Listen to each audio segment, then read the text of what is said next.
Hey everyone, it's the Buckeye Huddle postgame live show. 54-10 Ohio State over Iowa this afternoon. I'm Mark Givler. I got Devin Radcliffe here. We're going to break this thing down. Devin, we were talking about a little bit before we went live here. It's almost like Iowa used the bye week because Iowa had a bye week too. We all talked about Ohio State's bye week. Iowa had a bye week, and it looks like they just kind of scrapped their normal defense and said, you know what, we're going to play much more aggressive. We're not going to show as much too high safety. We're going to do a lot of man on the outside, and we're just going to kind of play this a different way. Devin, what did you see out there, I guess, defensively from Iowa that really had Ohio State struggling and frustrated there for about the first 30, 35 minutes of the game? The exact opposite of what I would have predicted from an Iowa defense.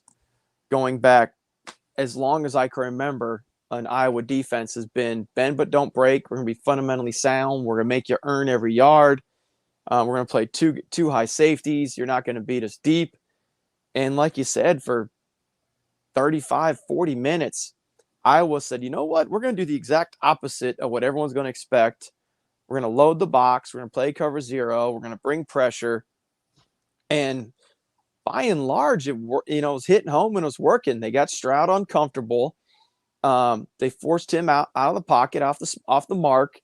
The run game was, as much as we've been praising the run game all season, it really kind of took a step back this week because of what Iowa was doing. I don't think I don't know how many total yards they had yet rushing, but if it was 100 yards, I'd be surprised because Iowa did a really good job of forcing that ball to go east and west. Neither Henderson nor Williams could get hot. They couldn't see it. And they're running to survive more than they were running to try and get yards. So I know this, we're sitting here, we'll get into this more, I'm sure, but the score's 54-10, but Iowa's defense, they played a pretty stout ball game for most of the game. So you really almost got to tip your cap to what they were doing because, again, like you let in with, they really took Ohio State by surprise and pretty much everybody else watching the game as well. Yeah, I believe officially it was 66 rushing yards for Ohio State today. It's interesting. It was almost a bit of reverse psychology. I think if we sat here and said, okay, how are you going to stop the Ohio State offense? I don't think your first instinct would be, well, we're going to load the box and stop the run, and then we're going to make C.J. Stroud, the Heisman favorite, and his never-ending stable of first-round draft pick wide receivers beat our corners in man-to-man coverage. To me, at face value, that sounds insane, but that's essentially what they did today, and it worked for a while. I mean, how do you, I guess, just explain that? Did it just bamboozle the Ohio State offense there? Like, oh, they're actually going to play us this way? I think you've got to look at it as more, instead of, load the box and stop the run, is we are going to create negative plays and we're going to make Ohio State uncomfortable. And, if you look at the body of work so far in Ohio State's offense, Notre Dame tried to, don't give up big plays. There's some other teams this year who've been said, hey, we're not giving big plays. Well, it didn't work basically for anybody else. So credit to Iowa's defense saying, hey, you know what? Let's go for broke here. Let's try and really sell out, bring pressure, get Ohio State's offense uncomfortable, line movement, pressure, cover zero, press. Again, typically out of character. I'm sure Ohio State scouted this expecting quarter, half, quarter coverage too high, 4-3, 4-2, base defense, and they definitely didn't get that from Iowa. So really, again, Iowa did a really good job defensively, and credit to them of making Ohio State uncomfortable with the pressure they were bringing and not just the pressure, but when they weren't bringing pressure, moving the defensive front around and creating those linebackers running free in the run game. And look, before we get to the post-game pressers here, we do 6 turnovers for the Ohio State defense.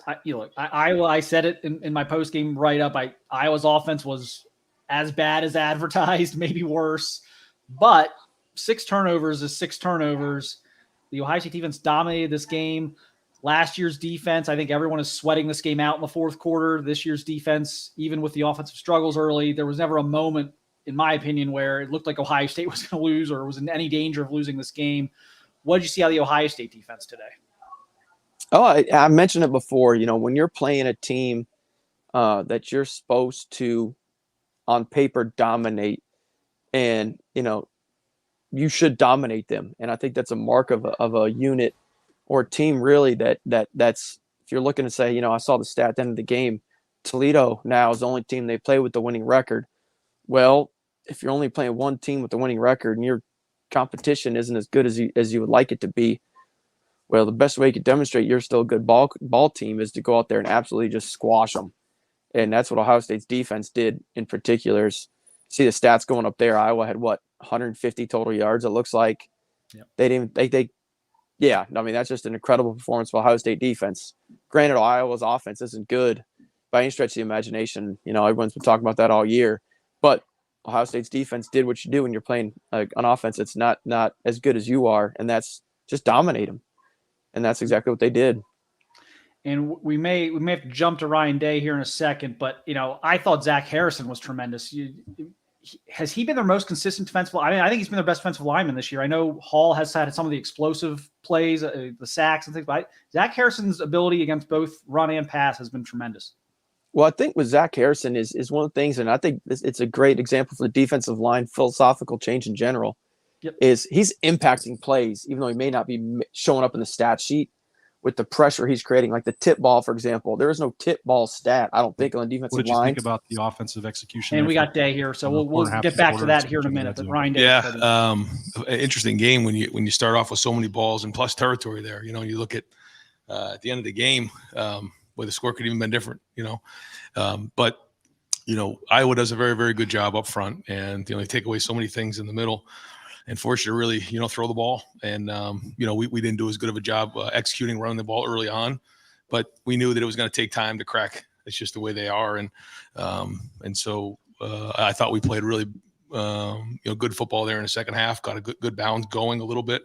But I mean, that kind of goes back to what we're talking about, is when someone's going to stop one thing, you got to be able to do the other. And I would have liked to definitely execute it better on offense early in the game, but I think the story is about the defense and how well they played, but good to finally pull away there in the second half. Over to the left, Stephen Means, Cleveland.com. Right, it looked like Jackson tweaked something there, and then we didn't see him come back in the game. Just any update you have on his he was on a pitch count today, and then once he got to a certain number there, we decided to shut him down. Over here to the right, Dylan Davis, Delaware the Gazette. For an offense that's been humming along like it has, is there something to be said for winning a game like this, where you just kind of had to grind and keep at it, and finally things start opening up? Is there? That's it. I mean, that's I guess not what we're used to here, but that's the reality of it. And certainly the fact that there was 56 points on the board, a big part of that was the defense today. But when you're playing against a really good defense, a top 10 defense, it's not just going to happen all at once. It's not going to be fireworks every series, but I give Noah credit. We were able to put points on the board and keep that momentum going. And we felt like our defense was playing well. And we felt like if we had scored, a few of those touchdowns on there in the red zone, it would have been a different first half. But that's okay. A lot to learn from there and grow. Over to the left, Dan Hope, 11 Warriors. You're Ryan. It seemed like Zach Harrison came out with a lot of energy today. Is that something you noticed too? And just what do you make of the way that he played today? Yeah, I think he was one of a few guys who played with that type of energy. I thought Zach's playing some of his best football right now. And our defensive line, they're playing with an edge. I think you can feel it out there. You can see how fast they're playing. But Zach has really come along. He's practiced really well. I thought his leadership's been good. And I think you guys would agree he's probably playing his best football right now. Over to the right, Bill Landis, Rivals. Ryan, you guys had to burn a couple timeouts down in the short red area on offense. Just in those moments, what's happening? Like, what are you seeing? And then when you're on the sideline talking it out, what are those conversations like? And what did you think of the execution coming out of those moments? Well, I get frustrated with myself first because, there's just so many scenarios you try to go through down there. And we had a bunch of at-bats down there. And it's hard. They do an excellent job in the red zone. Historically, they've done a great job. And, you try to get exactly the right call based on the hash, based on where it is. And Certainly in the first half, I think sometimes those timeouts are a little overrated because typically you don't need them as much as you do in the second half. So when you're down in the red zone, if you have the right play, good. If you don't, I think historically we've decided to take timeouts if we didn't feel like we didn't have a really good look there. One in particular, we had a good play up. It wasn't the look we expected. There was a guy coming off the edge, and we knew we had a bad play called, so we got out of it. Another time, we just wanted to think about it a little bit more. Another time, Jackson, I think the ball was on the ground maybe, and there was a pile up on the ground, and they rewound the clock at 25, but it went really fast. And so by the time they got it, we looked up, it was like at 12 seconds. And I just didn't feel like at that time we wanted to run a play that wasn't a good play. And, my fault. But I always, in those moments, I know how important those moments are. We know how important those moments are. We always want to get them, on the right call. We work so hard for that, and so most of that I just get frustrated with myself. Over to the left, Bill Rabinowitz, Columbus Dispatch. Ryan, by his standards, CJ had a so-so first half, and he throws the pick on the first play of the second half. Then he got it together. I think it was 8 straight completions, 4 touchdowns. What clicked for him in the second half? I think we just had to get into a rhythm on offense. And when you game plan, you pretty much start your mindset on the minus 25, somewhere in there. And then you have plays that you work, and then you kind of get yourself into the red zone. And it was weird because we were kind of in plus territory all day early on. It just never got into a rhythm of just kind of throwing things, and because the field was getting a little compressed. And I think you saw when we had to move the ball down the field, we were a little bit better, and he got into a rhythm that way. That's probably the only way I could describe why that was. But they're very, very good. They get their hands on balls. We had the one sack fumble early on. But we overcame it, and we kept pushing through. And we know that when we're playing against good defenses, things like that happen. But we can't continue to let those things happen. We got to learn from them and grow. But I think it was healthy for us to get a good challenge today. Over to the right, Spencer Holbrook, Letterman Row. Ryan, the Iowa offense is what it is, but is there something to be said for your defense to be able to do what good defenses do against an offense like this? Yeah.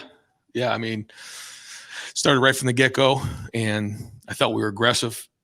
I thought Jim called a great game, but the guys played well. They ran to the ball, created turnovers, played hard, played physical, and didn't let up the whole game. And I think we had 6 turnovers and at least a couple 4th down stops. So, when we can play like that, it's great. So got to learn what we did well and figure out what we need to improve on. And we know we got a big challenge next week going to State College. 4th row middle in the left, Rob Aller, Columbus Dispatch. Ryan, back to Zach for a minute. Here's a kid who's a local kid. He comes in, a lot of pressure, playing in the shadow of the Bosas, Chase. Is this just one of these situations you always talk about? Everyone has their own journey. How proud are you of him to get through that, fight through that?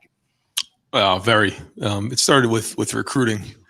Zach was one of the first recruits, for me and Larry. We went into the home, and I'll tell a quick funny story about that. Wasn't sure how it was going to go in recruiting. I just been named the head coach, and Larry and I went into the home, and Tracy and the family were there, and went through the home visit, and I gave him a Buckeye at the end, and I said, "This is a Buckeye. I want you to have this." And he says, looks at me, he says, "Buckeyes are poisonous, coach."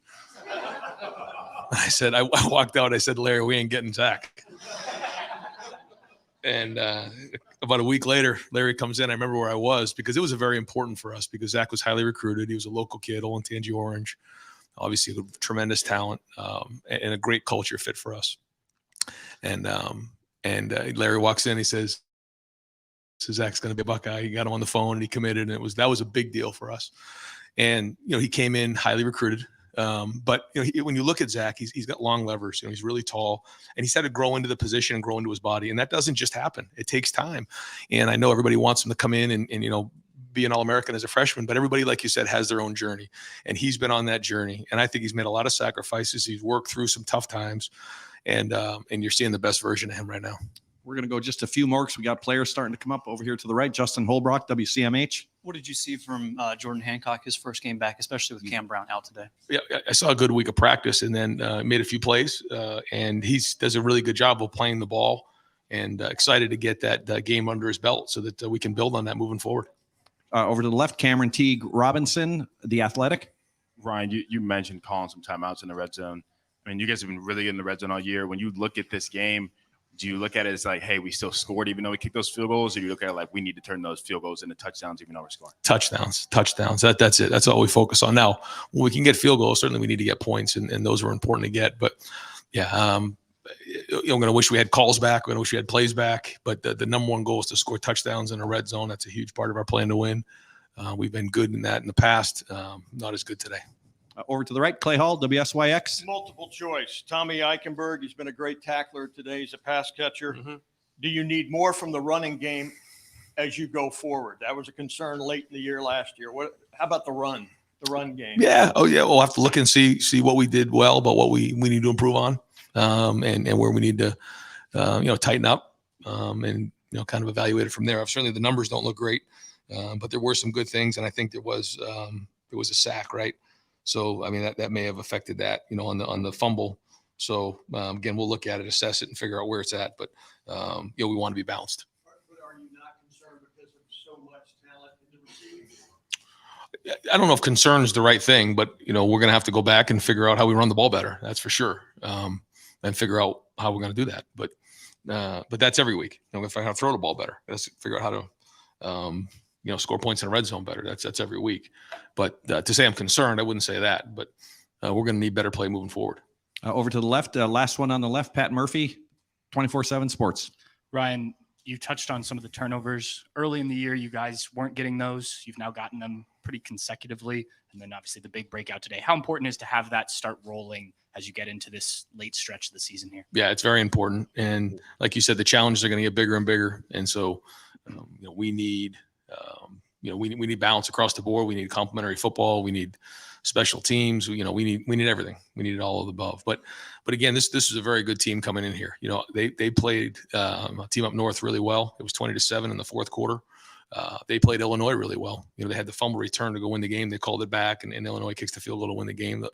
Illinois, had a really good year. They played some good teams, and we had a lot of respect for this team coming in, and they played well, especially on defense. And so for us to win like this, it's good, but there's still a lot to improve on, and a lot to grow from, like you said. Last two for Coach. We're going to go Nathan Baird, Cleveland.com, and then Tim May, Letterman Row on 3. I just want to clarify, like Jackson came out of the game. It seemed like he was really stretching that leg out. He was talking to medical personnel. So that route was going to be his last route that he ran today. I just wanted to clarify that. And can you talk about, I guess, just were you able to evaluate him enough today as to what you saw from him, how he moved, that sort of thing? I think so. Yeah, I think we'll be able to evaluate it. We'll watch the film and see. But we had about 20 plays. I think he was right in that range. And once he got to that number and that drive, that was it. Right. What is it like to have an offense at your disposal that you're trying to crack that safe first half? And I know you call plays you think are going to work. Right. They don't, but you have this passing game that just revved up in the second half. What is it like calling plays for an offense like this if you follow that drift? Because Iowa impressed me as much on defense today as they have all year. That's right. Y'all scored 54. Go ahead. Well, Tommy scored one of those, so we'll give Tommy credit for that one. But no, I mean, I think it all went to the defense and the way the defense put the offense in a great position to score. But it was a strange game that way because there were so many turnovers and we were in plus territory, just didn't finish the drives. But I don't know how many times we punted. Looked like we punted 3 times. One was at the end. So kind of strange, when you look at it. We didn't have a lot of drives that started like on the 20-yard line and we moved them across the field. But to answer your question, we have great weapons. We have to continue to figure out ways to find that balance. We got to continue to practice well so that we can execute well, because these plays and these matchup games are going to become more and more important. And so the margin for error is going to be tinier and tiny. But you always feel there's something on that sheet that's going to work eventually. Is that the way you personally go into a game like this? That something on that play sheet's going to work? Well, I think, it's like if they're taking this away, then they probably are giving up something here. And they certainly were doing a great job stopping the run. So typically, they have to give up something on the perimeter. And I think we found that there in the third, fourth quarter. Great. Coach, thank you very much. Okay, thank you. All right, folks, we're going to bring in CJ Stroud at the main podium. I'm going to put at the back tables Tanner McAllister, Emeka Abuka, Zach Harrison.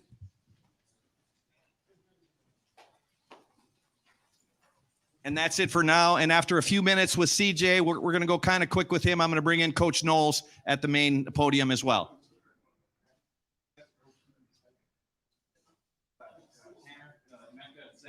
if you guys can grab a table in the back. And it's going to be quick. No, you good. Okay. We'll open up questions for CJ. Front row, Tim May, Letterman row on 3. CJ, it seemed like a rough start for you guys offensively from a continuity standpoint, but once you got it going, The seam route to Emeka really kind of turned it on. Just what's your recollection of all that? And when you got hot, what did it feel like out there? Yeah, first and foremost, I just want to give all glory and praise to my Lord and Savior, Jesus Christ. It's amazing just to see our fans coming out in all red and just having fun out there. My brothers playing in front of 104,000 is a blessing. So I just got to start with that. But yeah, the first half was kind of weird. I mean, it's tough starting with the ball at like the 30, 40, you know what I'm saying? And it's hard to build a rhythm right there. So, I mean, first half, we just got to execute better. It's good to get that under our belt, though, man, because, the second half of the season is very tough. And you can have games like that where you're not really clicking early on and you got to get it going. So once we got it going, I feel like we became the dynamic offense that we know. I mean, just felt like we were back. You know what I'm saying? We got our little swagger back and felt like we were just clicking again. So, I mean, you only take 3-4 bad plays out of the first half, and then my interception, which I count as a bad play. You take those plays away. I mean, at the end of the day, I think we had a decent day. Iowa's defense is really good, though. Over to the left, Bill Rabinowitz, Columbus Dispatch. Hey, CJ. How good will it be down the stretch for you to have faced a defense like Iowa's? It's good, especially coming off a bye week. It's hard to go against a veteran defense straight out of a bye. Just getting your rust, getting that rust off from that rest that you get, and then not playing in a week and a half is kind of tough. So it felt good to be back out there again, and we got a lot of good looks from them on them playing physical. And I think up front they did a really good job. Of course, we got to clean some things up on every single part on my part and my O-line and things like that. So once we do that, man, I feel like we'll be just fine. Over here to the right, Nathan Baird, Cleveland.com. I'd asked you earlier in the week about just kind of what you expected from Iowa's coverages today. What did you end up seeing? Was it different than what you had expected, different than you had seen before? And how difficult were they to read today? No, they were running a lot of the things that we thought they were, a little more one high, a little more cover 3. But we kind of watched them against a couple of other teams that threw the ball a lot, and that's what they were doing. So we anticipated that. And, I mean, we were just off a little bit. It wasn't like they were controlling us. I mean, at the end of the day, I think we have a offense to where we can run the ball dynamically and throw the ball. So if we can just get that going better, but like I said, it's tough starting from the plus territory in our terms. So just getting that rhythm, trying to get that first completion is kind of hard because it's so tight down there. You know what I mean? So, and they did a good job. Veteran D-line, veteran linebackers, DBs did a good job about keeping everything in front of them early on. And once we kind of broke their zones and started stretching them out more, we started playing better. Over to the left, Bill Landis, Rivals. CJ, in the course of a game, as you guys are trying to feel out the defense and figure out what's going to work and what's not, how much back and forth is there with players and coaches between drives, during timeouts? Just like what's the process like of finding those answers for you guys? Yeah, I mean, we Coach Days ask us what we see out there, what kind of leverage the receivers are getting and with the corners, the safeties, how they're playing. He's asking me what I thought I seen and things like that. So I mean, it's constant communication just because we can help them and they can help us. So we're a team at the end of the day, and I definitely think that, I mean, it's a recipe for success. Over to the right here, Clay Hall, WSYX. Yeah, CJ, the ball you threw to Fleming, is that as good as it gets right there in terms of pinpointing the space it had to get into? And is he, I know you don't rate the receivers, but he came here with as much, acclaim as anybody, right? Right, yeah. I mean, his hard work, I spoke on it before, and his hard work that he's put in, man, the sacrifice he's made to cut off distractions in his life and things like that, I mean, it just shows you that it pays off in the long run. And I'm super proud of him, man. He ran a great route on that, a big boy post, and I tried to just give him a chance and let him go get it. So I definitely think that's high execution right there, and we got to bottle that up and do that again. Yeah, I'm super proud of him. Marvin played his ass off. Of course, Mecca did as well. Cade, our tight ends. Mitch had a touchdown. Super happy for him. Running backs did well. But my O-line did well ultimately. And we gotta just execute better on little things. So once we get that done, I think we'll play a lot better. Nah, I would never tell y'all the name of our play. That's just not smart. Final two questions over here for CJ. Dylan Davis, Delaware Gazette. That pick to start the second half, was there a little bit of frustration there? Was that something you tried to force, trying to make something happen there? I guess, what did you see on that play, or what didn't you see on that play? Yeah, I mean, the look that we had the throw. It wasn't supposed to necessarily go to Julian. I got a little pressure, and I couldn't step into the throw I wanted to make. So I went to my second read, and he came in there. Julian did his job by coming in so far, but I got to remember that it's coverage back there that there's nothing holding him. There's no routes over there. You know what I mean? So I got to just take an L and take the sack or get a couple yards rushing. So, I mean, that's me. I just try to make a play happen. You know what I'm saying? And Coach Day and my brothers, they don't ever look at me and second guess me because they know right when we got the ball back again, I mean, we went down there and had about 4 dynamic plays. So it's all about this next play and not thinking about the pass. And final question, Jeremy Birmingham, Rivals. CJ, do you think that you've earned the right to have super weird, unfair expectations? I mean, it seems like most quarterbacks in the country, if they complete 67% of the passes, 300 yards, 3 touchdowns, people would be saying, "Oh, great game." But it seems like for you, the expectations are so high. Is that because do you have that same expectation higher for yourself? I mean, I don't have any expectations. I'm here to win.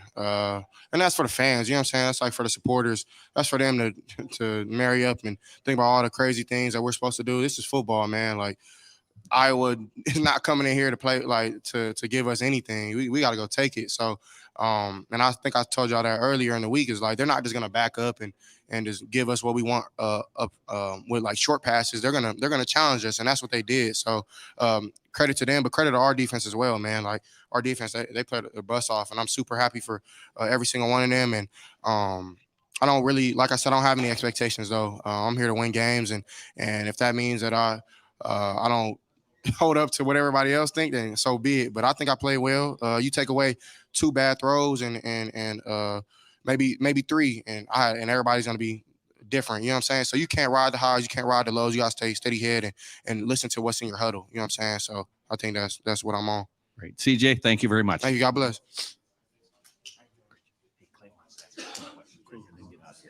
All right, folks, we're gonna bring in Coach Knowles here at the main podium, and I'm gonna send Tommy Eichenberg to the open table in the back. And we will open up the floor here for Coach Knowles. Griffin, raise your hand if you don't mind. Yep, right there. Griffin Strom, 11 Warriors. Yeah, Coach, the impact of just so many big plays, obviously the 6 turnovers, turning them over on downs as well a few times, I think 5 or 6 sacks, something like that.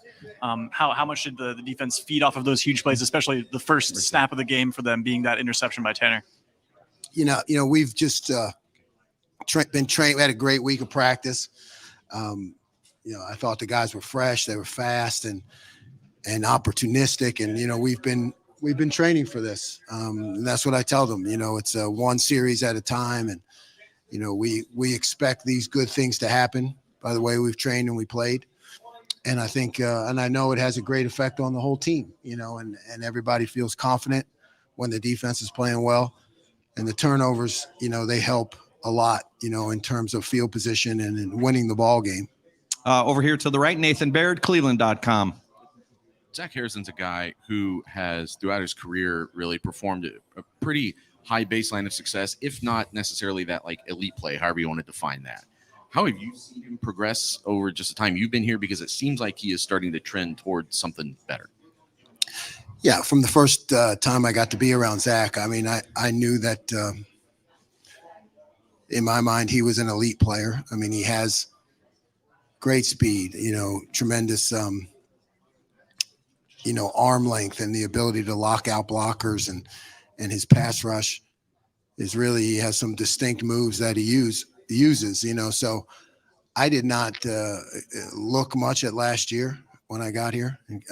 Really just tried to get a feel for the guys as they were. And Zach has been performing, every week on tape, so it's good to see him, starting to get more make more plays and get the recognition, but I think he's elite. Over here to the right, Bill Rabinowitz, Columbus Dispatch. Hi, Jim. Obviously, Iowa's offense has struggled, but what did you see today that is most encouraging? What did you like the most from what you saw today? You know, I liked, again, it continues to me to be our run fits, right? The ability to stop the run comes first. Until that last play with the twos, I thought all of our fits were strong. You know, we're in the right place. We're able to do some things with multiplicity, and guys understand, they know where the ball is going to go, and they show up. So it starts there with the run fits to me. And then I thought some of our disguises were better. You know, some of our reads on routes, you know, as you saw, that result in interceptions. So I like the way our back end is getting a feel for the different coverages that we implement. Over to the right, Austin Ward, Rivals 97.1 The Fan. Jim, you've been there for all of Tanner's development. At what point in his career did you feel like more often than not he would be in the right spot like he seemed to be today for a couple key ones? Yeah, he's always been a very heads-up player, always very coachable in terms of understanding the game plan and the scheme we're going to face. But, you know, I saw him really take off last year in terms of playing with the confidence, because it takes a lot of confidence to do some of the things that he does. And then, you know, the fact that he came here just showed me he wanted to even elevate his game even more. And, you know, and it's great to see him making plays. He understands the scheme, and he knows what to do, and he's talented. Second row right, Joey Kaufman, Columbus Dispatch. Jim, what did you make of your corners today? You got Jordan Hancock back for the first time. Cam Brown didn't start. JK got the start in his, or Cam was out. JK started in his place. But what did you think of those guys? Yeah, I mean, they looked fine to me. You know, I don't think we got tested very often on the edges or downfield, but you know, they were competing the whole game, and I just think it's good to get Jordan back in. You know, he was really on a pitch count type of thing, you know, where we didn't want to get him too many reps as we bring him back. But I think he changes things and just adds to the competition and gives us a lot more depth. And I think the other guys play a lot freer too when he's around. Over here to the right, Spencer Holbrook, Letterman Row. Jim, you guys weren't playing the best offense in the country, but it seems like you guys took care of business, only gave up 3 points. Is there something to be said for a defense to be able to take care of business when you know the opponent doesn't have the best offense? And do you feel like you guys did that today? Yeah, we don't discriminate. You know, it's whoever you're going up against, that's who you have to stop. So it is definitely a mentality that I've been preaching to the guys, and they're buying in. It doesn't matter what the score is, who we're playing. You know, are we going to operate with the mentality of going out there and stopping them every time? So, you know, if we're playing with that kind of mentality and their offense is struggling, you see us rise up, you know, and the time's going to come when we're going to need that mentality when the game is close. Over here to the right, Cameron Teague Robinson, The Athletic. Jim, I apologize if you've been asked this, but it seemed like you played 3 linebackers at times, maybe a little more today than you did in the past. Just thoughts on why that was, and then how you thought Cody Simon played as that third linebacker for you guys. Yeah, I thought Cody did very well. You know, we've been planning for this. You know, we have to morph the defense when it gets into big personnel and multiple tight ends and fullbacks. And, you know, Cody is the guy. He's earned that right by how he's practiced. It was good to see him get a significant role, because I think he can add a lot to the defense when we face those kind of teams. And final questions for Coach Knowles, front row right here, Tim May, Letterman Row on 3. Hey, Coach Knowles, how did you feel for like Tanner McAllister? He follows you from Oklahoma State to here. Obviously 2 picks today, huge, et cetera. Just, you know, is there a sense also that this defense has sort of developed that identity you want? I mean, he was talking about that a little bit a while ago, that you come in against a team like this, you got to shut them down because everybody else has, so to speak. But go ahead. Yeah, no, I mean, you know, Tanner's like a son to me. These guys, you become very close to these guys. So to see him, one, take the challenge, right? There's nothing easy about coming to the Ohio State and him, you know, earning and proving himself all over again. And, you know, it's always good to see someone succeed who you care about, you know, and you know who's put himself on the line. and he's invested a lot in me by coming here. Yeah, and you know, like you said, the identity, the mentality of getting stops, third down, not giving up explosive plays, getting negative yardage plays, being aggressive. I mean, I think we saw that take a step today. You know, I'm hopeful in terms of the defense continuing to dictate the terms of the game. That's the mentality that we want to have. Great. Coach, thank you very much.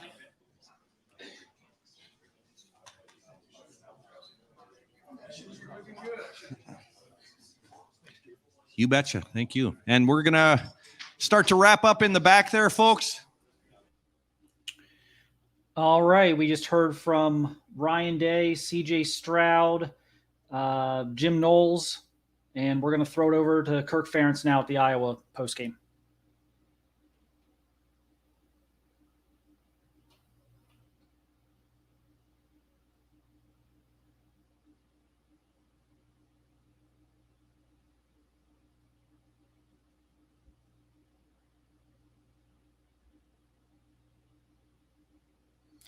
All right, we got some audio issues over there with Ferentz, so we'll straighten that out here in a minute. Was interesting listening to Coach Knowles. He really was talking up the defense and how they've kind of bought into the every week mentality of, you know, it doesn't matter who the opponent is, we're going to shut them down type of thing. And it seems like the polar opposite of what we kind of saw last year with, you know, with the defensive issues ranging from, you know, the Michigan game all the way down to Tulsa. It didn't seem to matter. And now it's just a completely different mindset. So it was interesting to see kind of Coach Knowles key on that. I think we had a super chat we can go to now. Can we get that up?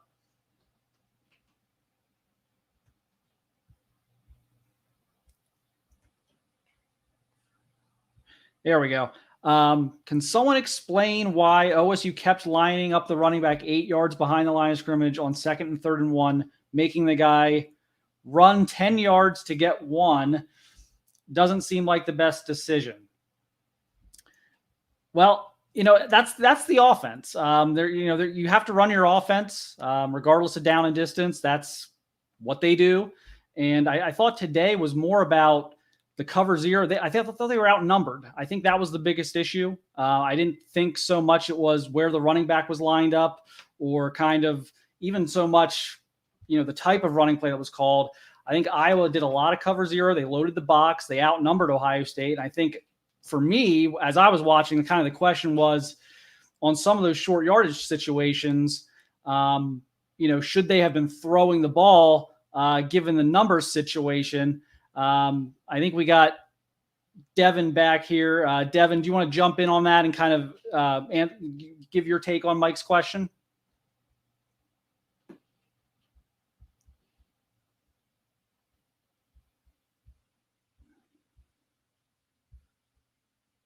Hey, Devin, I think you got to unmute. My apologies. I'm sorry there about that. There we go. Okay. Sorry about that, All guys. Good. So I'm reading this question again. So line up running about 8 yards behind scrimmage, 6 and 1, making the guy run 10 yards, like the best decision. Yeah, you're trying to set up in the particular formations he's referring to. You want to set it up so the running back has a little bit of vision, so he can to make his read and make his cut, even though it is 2nd, 3rd and 1. You know, 2nd, 3rd and short. You still want to give that running back the ability to make a move if he needs to. Is why you give him a little bit of depth. Bigger thing to me is, you know, at some point, and it goes back to Coach Meyer. He mentioned this as well a few years ago, why he kept going for it on, you know, midfield and, you know, when otherwise situations where he'd want to punt. Well, Coach Meyer said, you know, we got to establish that mentality, that attitude, that belief that, hey, we can get a yard when we need one. And I think it goes back to that where the offensive line has got to get that push. They got to get that step. They got to be able to get that yard when they need it, because you can't rely all the time on it. You know, you hate to, you know, it goes back to the, you know, coaching execution debate of Coach Dave making the perfect call every single time. At some point, you got to be able to put your foot in the ground and move somebody and get a yard and a half when you need a yard. Yeah, they've done a good job of that this year up until today. So that was kind of interesting. I know, you know, I was kind of mentioning earlier, it looked like Iowa was really loading the box in some of those situations, and it was kind of an interesting game of chess there, because we've kind of wanted Ohio State to run the ball in those situations in the past. Then you look kind of today, it's like, could a couple of those been play action, or maybe just pull those and bootleg them and throw it, just because of the numbers situation. But, to your point, you do want to kind of establish that identity of being able to line up and get a yard when everyone in the stadium, knows you're probably going to run the football. So I hope that answers your question, Mike. I kind of got two perspectives on that. It was interesting. We were right before the press conference we started talking about Zach Harrison, and Jim Knowles just really praised him there in his media session a few minutes ago. Other than Zach, I thought, the other thing from Knowles' press conference that I found interesting was the Cody Simon discussion. And I didn't even talk about that in my observations. I didn't get to that. We didn't even get to that in post game. So let's talk about that now. We saw a lot of three linebacker look today. We thought we might see it a lot against Wisconsin, but I don't think we really did. I think this was the first time we saw it extensively. Can you kind of speak to why today and kind of what your impressions were of Cody Simon and those three linebacker looks? That's one of those things we've been looking for all since Coach Knowles got the job, is how's he going to handle a quote unquote Big Ten offense that's going to use tight ends and fullbacks and try and run the ball downhill. And, the answer, and they said it back in, I guess, spring ball, is, well, we're just putting a third linebacker in. And Cody Simon was one that you heard him mention in the post-game press conference that, he had earned that right through his play to be that third linebacker they were going to get in. And it goes back to just matching personnel, like we mentioned, that when you're going to put big on big and at some point, you're going to need a bigger guy to go in there and line up with a tight end, be able to take on a fullback. And that's where they needed that third linebacker today with Cody Simon. But, he had demonstrated through his play, obviously through spring and summer ball and through the season thus far. He'd been rotating with Steel Chambers, so it's not like this was a brand new surprise for anybody. So for the fans, they should have known that Cody Simon would have been the guy in those third linebacker sets, even though we did see Sonny Styles some work as a pseudo Sam linebacker against Wisconsin. We've all seen Josh Proctor fill on that spot as a Sam backer, so to speak. But this is the first time we've really seen a true 4-3 looking defense with Cody Simon in there at the linebacker spot. And I thought Tommy Eichenberg was fantastic again. Am I going overboard? I threw him out. I said he's got to be a Butkus contender, right? Or am I, am I going a little overboard on, he's, what we saw last year was so bad out of the defense. Am I kind of overreacting to that? I mean, what's your take, I guess, on Tommy's play both today and this season? I mean, should we be talking about, being at the Butkus award ceremony? I can't necessarily speak to Butkus and how he's doing at a national level, because I'm just not familiar enough with a lot of, other teams out there, but and linebacker play in particular to earn the Butkus, to win the Butkus. But obviously Tommy Eichenberg here, especially in the past, off the top of my head, going back to when was last Laurinaitis maybe. I mean, he's having that type of production this year. Obviously, there's been a lot of good linebackers in between. Ryan Shazier comes to mind, obviously, and you go back to just even the 2019 crew they had in there with Malik Harrison and Pete Werner and Tuff Borland. But he's having an incredible year, and is obviously benefiting from the scheme that Jim Knowles brought to Ohio State. He's clean. He's got Coach Knowles talked about today. He knows his read. He knows where it's supposed to fit. And actually wrote this down. I was taking notes in the press conference. He knows, Coach Knowles said he knows where the ball is going to show up. And he's getting there and he's putting guys on the ground. And I think a lot could be said for that. It is he's executing at a high level.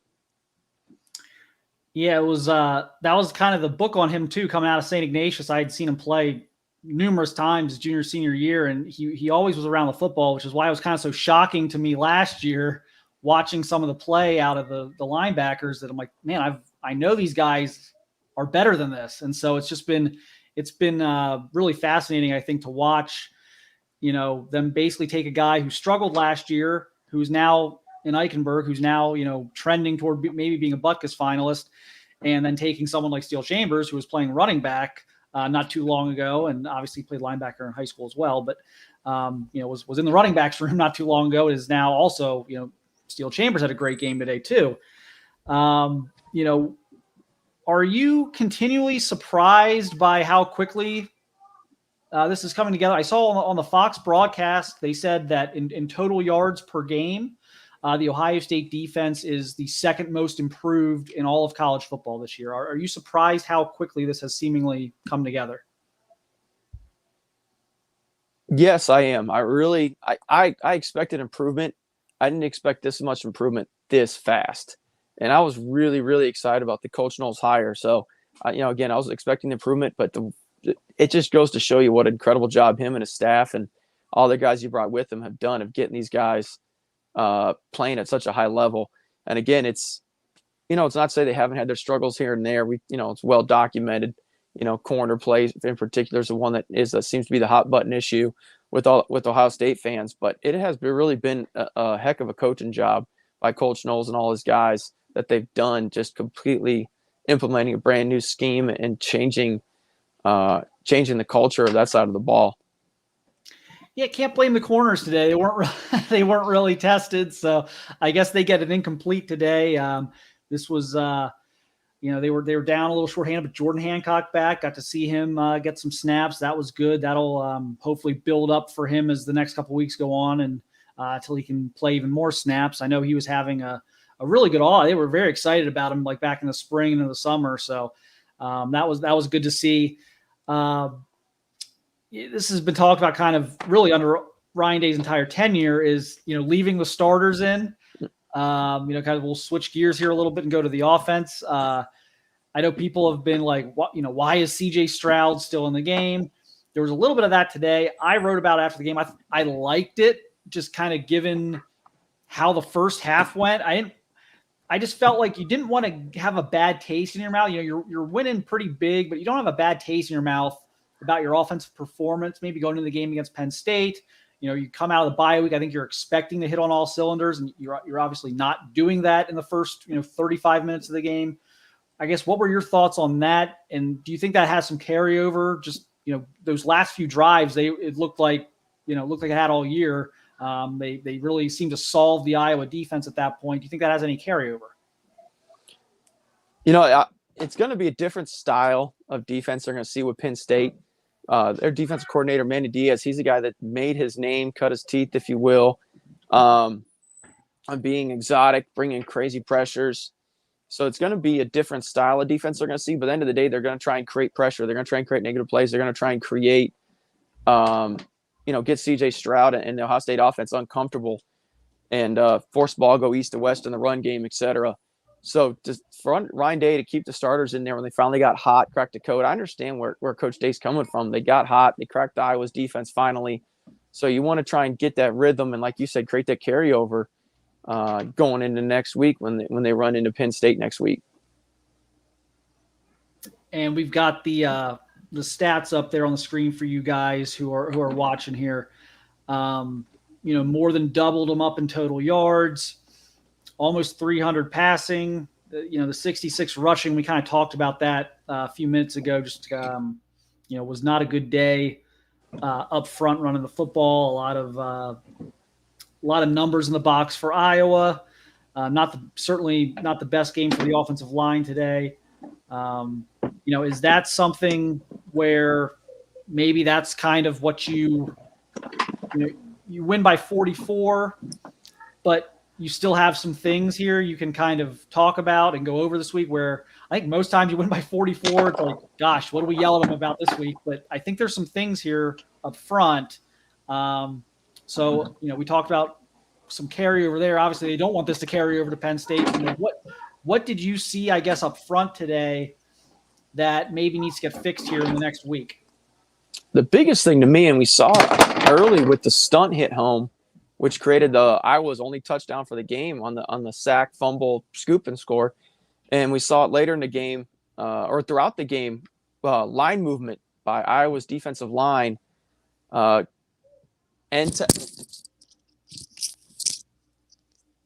about that. Lost my headset. I was doing my hand motion, got excited there. But the end tackle stunt where they cross each other, Ohio State's left guard, lost track of the end and came free. Got the big hit on CJ Stroud, got the scoop and score. And later in the game, some of the run stops that Ohio State got, like we had a gentleman ask about the second short, third and shorts. And like I mentioned, trying to have some vision and make a move, you need to. Well, you need that vision a little bit because Iowa's defensive line was slanting down inside. And Coach Day mentioned in his post game, talk about taking away the inside or taking away the middle, I think is how he worded it. And Iowa's defensive line was doing that with line stunts and forcing Ohio State run game east and west and making those running backs try and find a way to bend it or cut it all the way back. So if I'm Ohio State's offensive line in particular, I'm working on how we're going to sort this out and how we're going to still be able to get hat on a hat, move some people.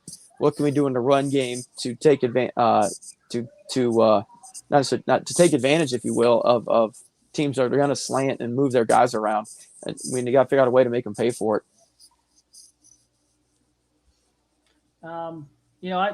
Probably a good time. Do we have some questions here? I know we got a lot of viewers here. Do we have some questions we can push through now? And before we get to Tony and Tom and the crew, I'm kind of scrolling through here, see if we got any. This quote was more, get 1 yard when you don't deserve one or something. There. Oh, the Urban Meyer philosophy on short yardage there. Yeah. I do agree with that to an extent. But again, I thought some of the number situations Iowa provided up front, maybe it's strange because I guess I'm being a hypocrite there because in the past I've been a little bit critical of Ryan Day just not lining up and mashing people in short yardage and just kind of being very pass happy in short yardage. And I thought, so now I guess I'm flip flopping today and saying, some of the looks Iowa was given, maybe you do pull it and do some play action. And I will go back to get whooped. Go ahead, Devin. Now I was gonna say, big picture, you think of a whole team view. When you've got a defense that's stopping people now, you can be a little bit conservative and especially against an opponent like Iowa who's struggling on offense all season. Why do something? One standard deviation from the norm, if you will, in the offense, if you don't necessarily have to. Sure, yes, we all want to score lots of touchdowns, and we're all frustrated with not converting some of those in the first half. But at the end of the day, you're kicking field goals.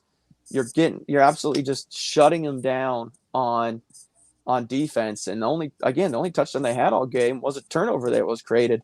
So why take an unnecessary risk when you absolutely do not need to? Now, if this is a boat race type game where it's 35-31, then yeah, break out the double reverse flea flicker to try and get that touchdown. If it's 35-31 there in the third quarter and you can't stop anybody and you got to score, then yeah, it totally makes sense. But when you step back, take a whole big picture view, why risk the opportunity for a negative play to let Iowa hang around when you don't need to? Yeah. Mateo, everyone overreacting to a game that ended 54-10. We can run the ball just fine. I think Iowa's defense had some success. That will happen in conference play. End of the day, 54-10. That was kind of what I ended my instant observations column with, is like, look, we can sit here and yes, there are things to be nitpicked. There are negative things from this game we can look at and say, hey, they're going to have to do better in these situations. But we're having this conversation after a 44-point win. That's kind of definition of first world problems here. I mean, any of this stuff to me is not long-term concerning, but Devin, maybe you disagree. But I think it was just, again, I think they got a little bit thrown off at the beginning by Iowa's looks and maybe surprising aggressiveness defensively. And I think, once things kind of settled down, they got the break at halftime. Obviously, CJ, kind of the inexplicable interception there. I don't know what he was seeing there, but they got the ball back there early third quarter. And from there, it was kind of as I expected it to be from the beginning, which was they kind of cruised. I mean, is there anything you're seeing here today that gives you pause long-term, or do you think a lot of stuff's kind of easily correctable within a practice week? No, I think, I take the view of, we're talking Ohio State, fans, coaches, everybody talks about winning national championships. not Big Ten championships or not just Big Ten championships. They don't want to just win. I'm old enough to remember when winning the Rose Bowl was a goal. So we don't want to just run the Rose Bowl. We want to see them win national championship bowl game. So yeah, there's definitely some issues that need to be worked out. So when you're watching this game and thinking, hey, if this is Georgia or if this is Alabama or if this is Tennessee or heck, if this is the last game of the regular season, you're gonna have to make those second and ones, third and ones. You're gonna have to make that run. That's gonna be when you're gonna need to convert it. You may not have the opportunity to, throw that ball into what looked like double coverage there on one of CJ Stroud's interceptions. That's Georgia, Alabama, etc. That's the last game of the year. That could be going back the other way, and they got an offense good enough to take advantage of that turnover. Those are the little things, and you heard Stroud talk about it was only 2 or 3 throws, but those are the little things that you've got to constantly be improving on. You can't, if you're the right tackle, you can't let the left defensive end cross your face on 3rd and 1. You got to be able to wash that guy down so that your running back can stick his foot in the ground and get north and south. Think of it like, hey, if this is Georgia and we're playing them in the semifinals, and Ohio State's playing them in the semifinals, is this the difference in the ball game right there? And that's the way I look at it when, if you, from a coaching point of view, if you will, is yeah, definitely, sure, great, clobbered Iowa, did what we're supposed to do against Iowa. But if this is Georgia on the other side of the ball, was this good enough to get it done against a team of that caliber? Yeah, and they look 7-7. It wasn't as pretty as many would have liked. Obviously, you want to get those field goals. At least a couple of those field goals have to be touchdowns. When you have the quick change possession like that, you really need to kind of pounce and kind of step on the jugular there. But 7-7 in the red zone today, so I don't know that it'll be received quite that way in the Woody. I think 7 out of 7 in the red zone and in a vacuum sounds amazing, but when you're starting 3 or 4 of those drives inside the 40 and you're settling for field goals, I'm sure that's going to be a point of emphasis. But Day made an interesting comment, and CJ kind of backed this up, that it was almost weird for them. That they so much of their game plan is with the thought of you're starting at your own 25, your own 30, and you're trying to get into, situation. You're trying to get into a rhythm, and you kind of matriculate down the field a little bit and get into a rhythm, get into a certain series of play calls you're looking to get into. And when you start at the 30, all of a sudden you're not running the same stuff, so to speak. The field is condensed. How much of that is valid? How much of that was just, maybe coach speak? I'm going to lean towards coach speak, because I don't know why you wouldn't want to get the ball on their 30-yard line to start a drive. I mean, that's just bonus points right there. So again, I think it goes back to our 2nd and 1, 3rd and 1 conversation as well. Is it's at some point you got to be able to move the ball north and south, because you don't have that horizontal space to create the big plays that Ohio State's known for and hit today. At some point the field's going to be condensed, and you've got to be able to move the ball north and south, whether it's through creating guys run across the field in the pass game, or again, going back to run the ball when everyone knows you got to run the ball. You got to be able to get north and south. So 7-0. Other than Notre Dame for a little bit there, they've not really been tested. I mean, how do you think this preparation week goes? Penn State did not look good against Michigan last week. It's going to be a lot different playing them, I think, in Happy Valley versus getting them at home. They're probably going to be pretty motivated. We'll see what happens tonight. I think tonight could maybe impact things a little bit. They play Minnesota tonight, make sure they don't drop that one at home. But, what are some of your early keys as you look ahead to that matchup? We've seen what they've done now against, physical teams like Iowa and Wisconsin. Penn State, considered a physical team. I don't know if they're as physical this year as they've been in the past, but they're going to be the same kind of thing of trying to be play aggressive and get after the quarterback. What are some focal points this week for Ohio State as they prepare for that, as you see kind of what they need to work on here? The big thing to me after this game is on the Ohio State offensive side of the ball is how we're going to handle pressure, line movement, getting uncomfortable. That would be my number one thing is how we're going to handle everything that Coach Diaz is going to throw at us. throw it to Ohio State offense in the when we're on the offensive side of the ball. Penn State's offense coordinator is a guy that should be familiar to Ohio State fans. He was at Ohio State 2019 with Coach Day, quarterback coach, offense coordinator. He's gonna have some stuff for Ohio State's defense that they're gonna have to handle, especially in the RPO game. I mean, that seems to be where Penn State's had their success the past couple of years on Ohio State's defenses with the RPO game, taking advantage of some of that man-to-man matchups over the past couple of years. So we'll see how Coach Knowles is able to adjust to that. So those would be my two big things to look at is how's Ohio State's offense going to handle the pressure from Penn State's defense and all the exotic looks that they're going to get, and keeping a lid on Penn State explosive plays that they try to create with the RPO game in particular. It looks like I was looking around the country here. Clemson comes back, beats Syracuse 17 unanswered in the fourth. So that scenario is kind of throwing what's going to happen in the ACC. I think that would have caused a lot of chaos. That doesn't happen. So Ohio State's margin for error right now remains probably pretty thin just because, look, Michigan, that's going to make or break the East.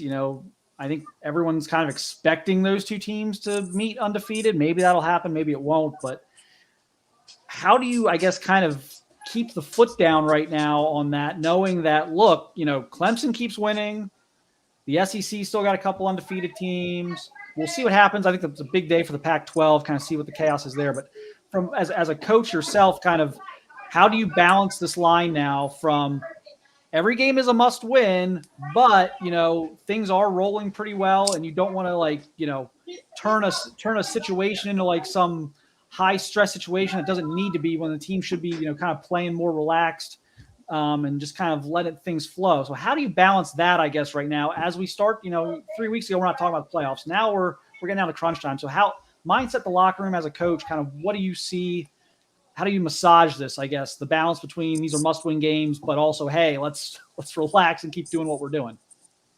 Because if you don't win, none of that other stuff matters. I mean, you can't control Clemson. You can't control what's going on in the SEC. You can't control any of that. So you can only control it's a cliche, but what you can control. So that's the number one, what you need to be hyper-focused on at this point. Because, it could be one situations where one game and you're back in line and you never get a crack at it again, which has happened a couple times. So you just got to take care of the team in front of you one play at a time. Coach Knowles talked about take it series by series. I mean, it's almost like you got to take it play by play, because if you don't, and you get lost in the weeds on what's going on in the SEC and who's undefeated here and did Clemson get upset this week? None of that matters. All that's just noise and distraction. You just got to get everybody hyper focused and on the next game and getting ready for the next game. Because if you don't take care of that, then none of the other stuff matters. Yeah. Well, I think we have Tom and Tony. Carpet. We do. We do have Tom and Tony. Thank you. Hello. I struggle with self-esteem. Hi. How are we? We're doing pretty good. How are you? Good. Was Tom, I have to get your thoughts on the Iowa offense. That's been your favorite topic for a month. You finally got to see it up close. You're welcome. I did, and it was, how you go, when people they talk about the Grand Canyon, and it's yes, it looks impressive in pictures, but to see it in person, the pictures don't do it justice. That was the Iowa offense, except exactly the opposite. It was, yes, the stats are bad, but man, you see it in person and it's just breathtaking. Not in a good way, but it will take your breath away. And I think, Tony, my biggest mistake in life was not being born to a father who was a Big Ten head coach, because man, I would be making a lot more money right now. Right. And you'd be as criticized now as you would anyways, because we like to criticize you here. But you say it's the Grand Canyon. I say it reminds me of the time I went to see the Plymouth Rock, which is a rock, legitimately just a rock, and it's the most underwhelming thing you've ever seen after hearing about it since the time you're 3 years old in school. Oh, Plymouth Rock, and you get there, and it's is that the rock, or is it some other rock? It's a historic rock, which, when you think about how long ago many rocks were made, Aren't they all? So, yes. Yeah. Iowa football, the Plymouth Rock of. It's more of an anchor, wouldn't you say? Performance art is how I would describe it. It is non-performance art. It's like one of those one-man shows where it's just, the guy just gets up there and reads the phone book and hits a symbol every time he turns the page, and it's like, why did anyone think this was a good idea? We'll get to talk a little bit about the Iowa Yes, we offense, will. but We'll get there. What Tony? When are we going to talk about the Iowa offense? What show will that be on? That will be on the Buckeye Weekly podcast following this. Okay. Well then, so do we need to kick Mark out of here? I mean, Kirk Ferentz needs to kick Brian out of there. Do we need to kick Mark out of here? I think is the bigger question. No one kicks me out. I leave when I want to leave. I leave when I'm ready. But I think I am ready actually because Tom, I have a playoff baseball game to watch tonight. As a Phillies fan, I have a playoff baseball game to watch. You may not have one. I don't think Kevin has one either. Kevin says you're number one. Bless your heart. All right. Well, now that we've got that out of the way, Devin and I will sign off here. Tony, Tom, take it away. Like I said, I'm going to go watch some playoff baseball. All right. Thanks, Mark. Good luck to those Phils. Everybody loves the fighting Phils. I didn't say that. All right. Well, the views of Tony Gerdeman do not express the views of everyone on the Buckeye Weekly podcast. we should just say that before every show. So let's get this started. Hello, everybody. Welcome to the Buckeye Weekly podcast. I am Tony Gerdeman, here as always with Tom. Tom, how's it going? Well, Tony, I got to watch Iowa's offense up close, and it was warmer than I expected. The temperature, not the offense. The offense was maybe colder than I expected. But yeah, nice day of football with a bunch of weird stuff. And I think this might have been like a sneaky, low-key, not very good day for Ohio State. Oh, really? Okay. All right. We'll get into that. Ohio State wins 54-10. This was a really bizarre game. I titled the Ryan Day updates postgame as a sluggish, dominating win. And you don't need to be firing on all cylinders to really dominate this Iowa team and score enough to win. This was as bad of an offense as I've seen in Ohio Stadium. If I take out Florida A&M and maybe like Bowling Green, like this is as bad of a Power 5 offense that I've ever seen here. And it felt like every time Iowa had the ball, Ohio State had a better shot of scoring than when Ohio State had the ball. Like you knew nothing good was going to happen for Iowa. And you're like, oh boy, what's going to happen terribly for Iowa? What's the defense going to do here? Oh, it's a sack by Zach Harrison and a fumble. Oh, look, another Tanner McAllister interception. Oh, there goes, whoever. Like this was, we talked it up as this is a terrible Iowa offense. It was worse than I expected my eyes to believe. Yeah, this is one of those under promise and over deliver things. And we promised you a very, very, very bad, terrible Iowa offense. And boy, did they over deliver. Oh boy. Let's just read down the end of the drive chart. I think this will sum things up maybe better than anything else. Interception, punt, fumble, downs, field goal, punt, interception, punt, fumble, interception, downs, punt, downs, fumble, punt. I mean, I don't.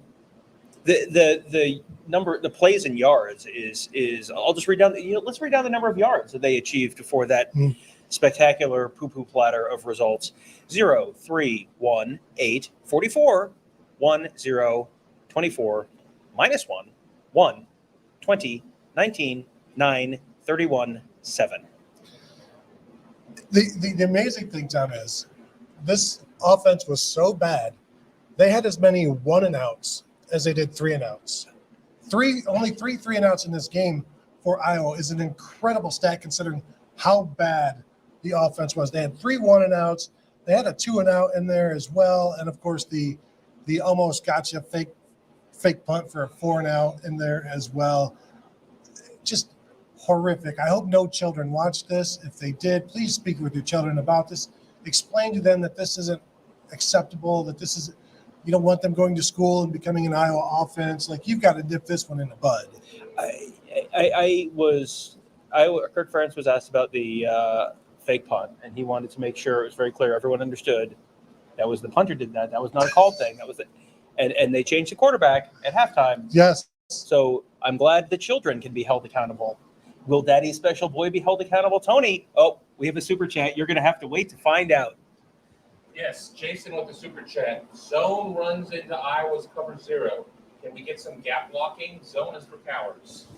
There were so many tackles for loss on those outside zone plays where Iowa's linebackers just came in and stopped everything before they got going. I was really impressed by the Iowa defense, the run defense specifically, and also the pass rush. CJ Stroud did not have a lot of time in that first half.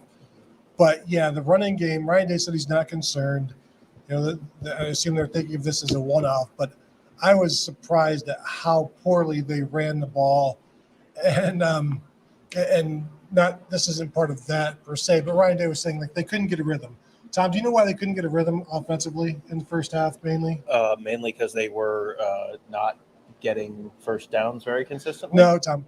They had two good field positions. Yes, well, there was that. Yes, because the fields were already compressed, and legitimately, like you don't dial up, you don't game plan an offense for we're going to be at Iowa's 40 at 35 the entire game. Like, so that's why when you see when there was a punt or a kickoff, like and Ohio State had to go 70 yards, they were doing better when they had to go 30 yards.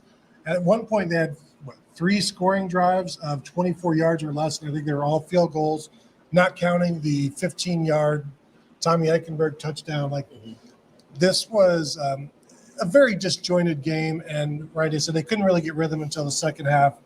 That late in the third, fourth quarter, where you saw CJ Stroud ripping it. Yeah, and we got another super chat. Brian says OSU can't play like that versus Michigan. They'll get smacked. And yeah, I don't think there's any question about that because, Michigan is going to do, one of the reasons I said earlier that I think this was not a very good day for Ohio State, despite the 55-10 score, was, you saw some of the stuff that you saw last year against Michigan where, they're not moving guys off the line. When CJ Stroud's got pressure in his face, he doesn't always handle it well. Sometimes he does. He threw the 70-whatever-yard touchdown to Julian 79. Fleming and came back. I was walking past behind the bench, and he said, basically, I've got my swagger back, I think was the exact quote. Was feeling pretty good about that, and then came out on the next drive and threw what would have been an interception in the end zone if it had not been negated by penalty. So, I think there are some concerns, and this is going to go back to all the stuff we talked about on the Michigan Monday episode last week, where it's like, yeah, you won 55-10, and because of the level of the sport that you're playing at, now we're going to tell you all the stuff that you didn't do correctly because, or that's a concern because you want to beat your goal this year is to beat teams better than Iowa, substantially better than Iowa, teams who field units on both sides of the ball. I mean, actual real life football teams with real life football coaches, and the performance that they had in the first half, that just not being able to get keep kicking field goals, that's the Ohio State offense bogging down against a better defense in a way that we've seen it happen over the years, where it looks fantastic and they can put on a show against Rutgers. I think it's at least a little bit of a concern that they bogged down in the first half against Iowa. And yes, they ended up at 54 points. At some point, the Iowa defense can only pull so many rabbits out of so many hats. If you keep putting them in terrible positions, eventually they will break. That will happen. From Ryan Dawes, fans have to be excited for this defense and proud the offense came through in the end. Don't at me, Tom. Your thoughts? No, defensively, they played very well. They did what they should have done against a bad offense. They dominated. They created 6 turnovers, not necessarily counting the turnovers on downs. They forced fumbles. They intercepted the ball. The plays that came to them, they made.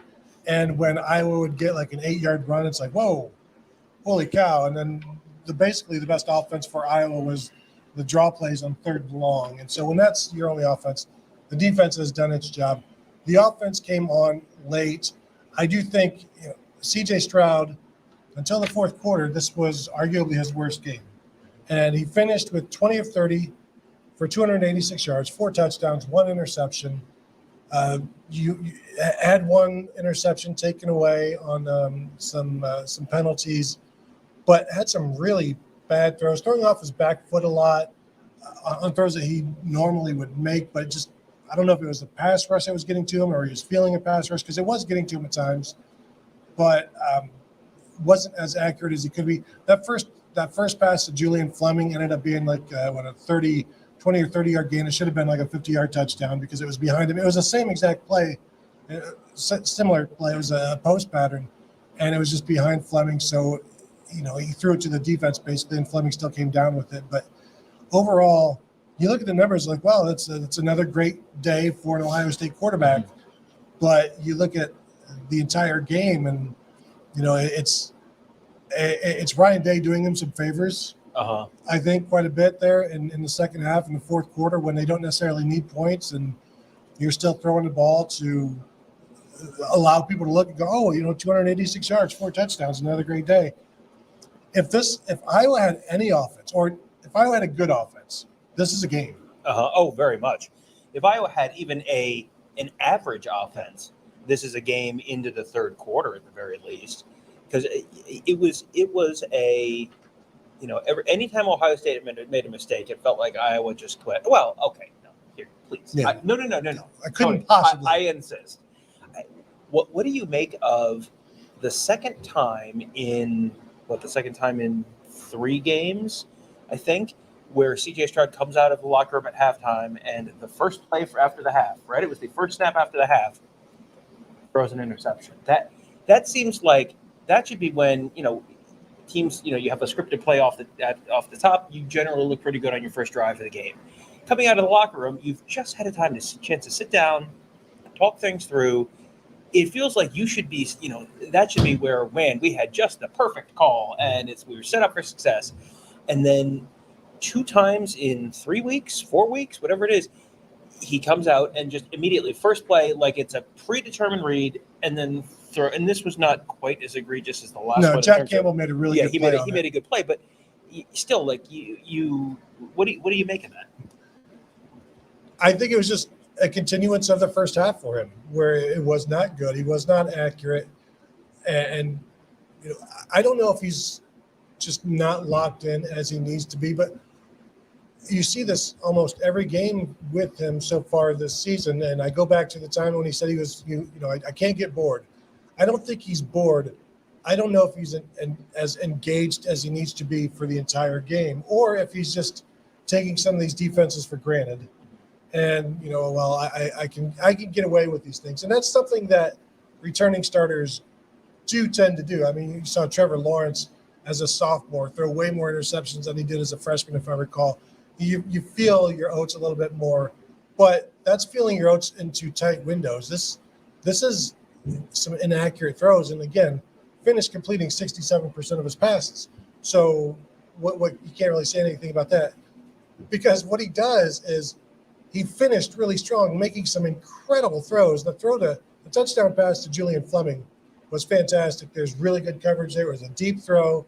The catch by Marvin Harrison, like the 18-yarder, caught like the last eighth of the football, there. And there were a couple of others. The touchdown to Emeka Egbuka right over the defender. Like all of these NFL throws, and it comes, like an hour after some really bizarre throws. And I don't think he can just turn that off. I think that's what he is this year. But at the end of the day, look what he's done. But again, what happens when they face an offense that can make them pay for struggles? Yeah, I think the concern that I would have is it feels like it's a semi-consistent thing where if he's got pressure in his face or he's getting chased or first drive of the game, right, or second, whatever it was, when they had the Jack Campbell coming right up the middle, right, or no, the other linebacker coming right up the middle and strip sack and pick it up. Yeah, that would have been second drive. Yeah, second drive. You get some of that. He gets pressure in his face. The run game's not there, and he looks uncomfortable. And the whole point is the defense is trying to make you uncomfortable. It felt like all game, if I was going to be really bringing guys up close to the line, and I have a terrible view, so you're going to have to tell me if this is what they were really doing. But it felt like they had guys closer to the line a lot, and they were really, really trying to take the run away and bring a lot of pressure and just pressure. You got to have an answer for that, because otherwise, guess what you're going to see the rest of the season is teams doing a bunch of that stuff to you. So you have to, as a player, an individual, be able to have an answer for that, and then as a coaching staff, you've got to have some kind of answer for that. Like, how do you counterpunch that? Because if they have all these guys close to the line of scrimmage, well, something can be open behind. You just have to be able to protect long enough to open that up. Well, and Ryan Day did say that Iowa came into the game trying to take the run away, so they had to throw it in order to move the ball. And I just, Mayan Williams, I don't know that he even played in the second half. I don't know if he was one of the people on the pitch counts. And if we want to get into something right now with Jackson Smith and Jigba, as you guys, for those of you watching on the stream, Ryan Day said that Jackson Smith and Jigba was on a pitch count, and that's why he didn't play. That's why he got pulled when he did. However, I don't know what the TV showed, but like Jackson Smith and Jigba limped off the field after the incompletion and was noticeably limping and trying to stretch out. And he was jumping around, like trying to get that hamstring loosened up. And I don't know that I never saw him come out for the second half. I don't know if you saw him down there. I don't know that I saw him down there after the game. But Day said, that he was on a pitch count. That's all it was. And then Nathan Baird from Cleveland.com asked him later on, so just to clarify, when you pulled him, it wasn't because of injury, it was because of pitch count. And they said, we wanted to get him about 20 snaps. And so, they hit that. Now, I definitely believe the part about the pitch count. And I also believe that, he just got tweaked. So let's make that pitch count right now. Let's take him out. That's fine. But I don't know that I believe that there was no acknowledgement of any type of injury. Right. And, this is – Ryan Day does not have the greatest track record of being 100% forthright when it comes to injuries. So your mileage may vary on exactly how seriously to take that. Without having any knowledge of Ryan Day's statement or lack of statement on that, I looked at that and thought, that looks like he might be hurt again. And boy, that would be bad, because then at that point you're resetting the clock, and then it's okay. Is this 2 weeks? Is this 3 weeks? Is this maybe he's back from Michigan? Or, and you don't even, it's kind of pointless to speculate right now, but, with no offense to Ryan Day, but would you be slightly surprised if Jackson Smith and Jigba played next week at Penn State? I would be surprised, especially, Tom, at this point, are you just going to play him in the last 4 games to keep his red shirt? Anyway, so I've seen a couple comments on about how we're saying C.J. Stroud is terrible. No one is saying C.J. Stroud is terrible. What we're saying is this is the same conversation we had with Michigan Monday this week, where we're nitpicking Michigan, and it's like, if you want to be at the national championship, college football playoff level team, and my impression from Ohio State fans is that what they want. And maybe I've misread the situation. But if you want to be a national championship caliber team, you can't have something that is just automatically teams can do this, and then your offense stops working. And you are going to play a defense better than Iowa at some point during the season. You are going to play literally every offense that is better than Iowa during the course of the season. So, yes, it was not perfect. I see it. It was definitely not perfect. It was good, and his stat line. You look at his stat line, and that's what I call. Remember like the Troy Smith 2006 Penn State game, where Ohio State looked like hot garbage the entire game. They won the game, I think, 28-6, but had 2 pick sixes in the game, But see, one of the 2 offensive touchdowns from Troy Smith was he pirouetted away from a defender, ran, scrambled, bought time, heaved one down to the end zone, caught touchdown. Heisman moment. On the ABC halftime show. That looks like they show that. They put up the final score: Ohio State 28, Penn State 6, and everyone goes, "Wow, what a game for Troy Smith!" And it's like, no, he was not very good, but that looked good. What are they going to show from this game? They're going to show, probably the Tommy Eichenberg. Here, let me be network TV producer. They're going to show the Tommy Eichenberg pick 6. Maybe they show the initial scoop and score for Iowa. Tommy Eichenberg pick 6, Julian Fleming touchdown from C.J. Stroud, and ta-da, there's your highlight package, and then they put up his final stats and they say 286 yards passing, 4 touchdowns, and everyone goes, wow, CJ Stroud had a great game. 54 points, Tony. He had a great game.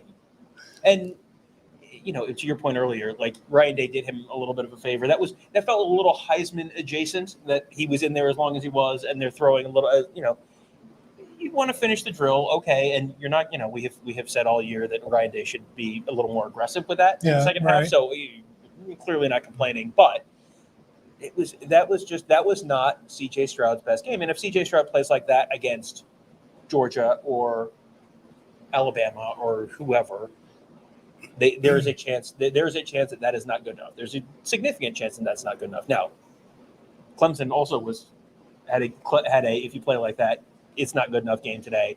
Alabama gave up 52 points last week. No one is perfect. Right. We're just saying keep an eye on it, because if we just say everything is great every week, like it doesn't really do you guys a service. From Jason Fruth, he definitely pulled up. Won't see him next week. The Jackson Smith-Njigba. I mean that was certainly my impression from where I was. It sounds like that was your impression from where you were. Yeah, definitely. When the player doesn't come out for the second half, and maybe he was in street clothes somewhere, didn't see a number 11 out there that wasn't C.J. Hicks on the sideline. It was, he had trainers by him the entire time. Never saw him going into the tent. Don't know that he ever did, but just the nature of that injury, it's just one of these nuisances that can last and last. And then when you think it's fine, you can't. I remember thinking back to the 2016 season with Marshawn Lattimore and Kerry Combs saying he would take a deep breath every time Marshawn Lattimore would take flight, like run full blast in practice, and just hope that he would be healthy and be safe after each one. Some interesting stats on the ticker here that our producer has loaded up. Ohio State, once again, perfect in the red zone, kicking a lot more field goals than you would have liked normally, but perfect in the red zone. And Ohio State and Georgia are the only teams that are top 5 nationally in defense and offense, which is an interesting stat. I saw that there is something on a first half comparison of stats versus whole game. If we pull that up, that would be good. It is just this is okay. Here we go. So first half, it's 26-10 Ohio State. They've kicked. How many field goals was that? Was that four field goals? 3 in the first quarter, which might be a school record. Yeah, 4 field goals, 2 touchdowns, but 133 to 67 total yardage. That's not great. I mean, the total plays, the time of possession, the rushing yards, all very even. The score very lopsided. And that's just a function of turnovers. But I mean, that was something in Iowa's postgame press conference they talked about. It was the disconnect between the yardage that you saw and then the final score. It was like you played so well and then you lose by 54-10. Yeah, I want to talk about CJ Stroud's second half after this super chat. Okay, we got a super chat. We got a punch up here. All right, what percentage of CJ's throws were under pressure from our friend Sue? My husband thinks a lot. I don't think so. I think he was just off in the first half. Thoughts? Well, that's one of the things I want to rewatch and see exactly, because for him to be throwing off of his back foot as much as he was, and there was a stretch where it was like 3 or 4 straight just fadeaway throws that were all low and outside. So when you're throwing the ball like that, it tells me that you're being pressured. But after the first couple of pressures, you may just be feeling stuff that isn't there. So I want to take a look back and see exactly how much pressure there is for him. And there were times he wasn't stepping into those throws, those incompletions in the first half. I will say the only incompletion he had in the third quarter was the interception. And in the fourth quarter, he was 4 of 6 for 111 yards and 2 touchdowns. In the third quarter, he was 6 of 7 for 70 yards and 2 touchdowns. So, like 180 yards passing in the second half, bouncing back from a rough first half. And again, rough relative to C.J. Stroud's numbers. And when we criticize him, it's critiquing him based on what he's done in the past. We're not going to critique him against perfection, or like JT Barrett can't be Justin Fields, and there's only so far to go for CJ Stroud. So we compare him against what he's done, which has been very, very good. And this is would you call this? Is this an average game? Is this a below average game? And that's really what it's not an above average game. Mm-hmm. It felt a little below average because he finished 20 for 30, so 67% completion.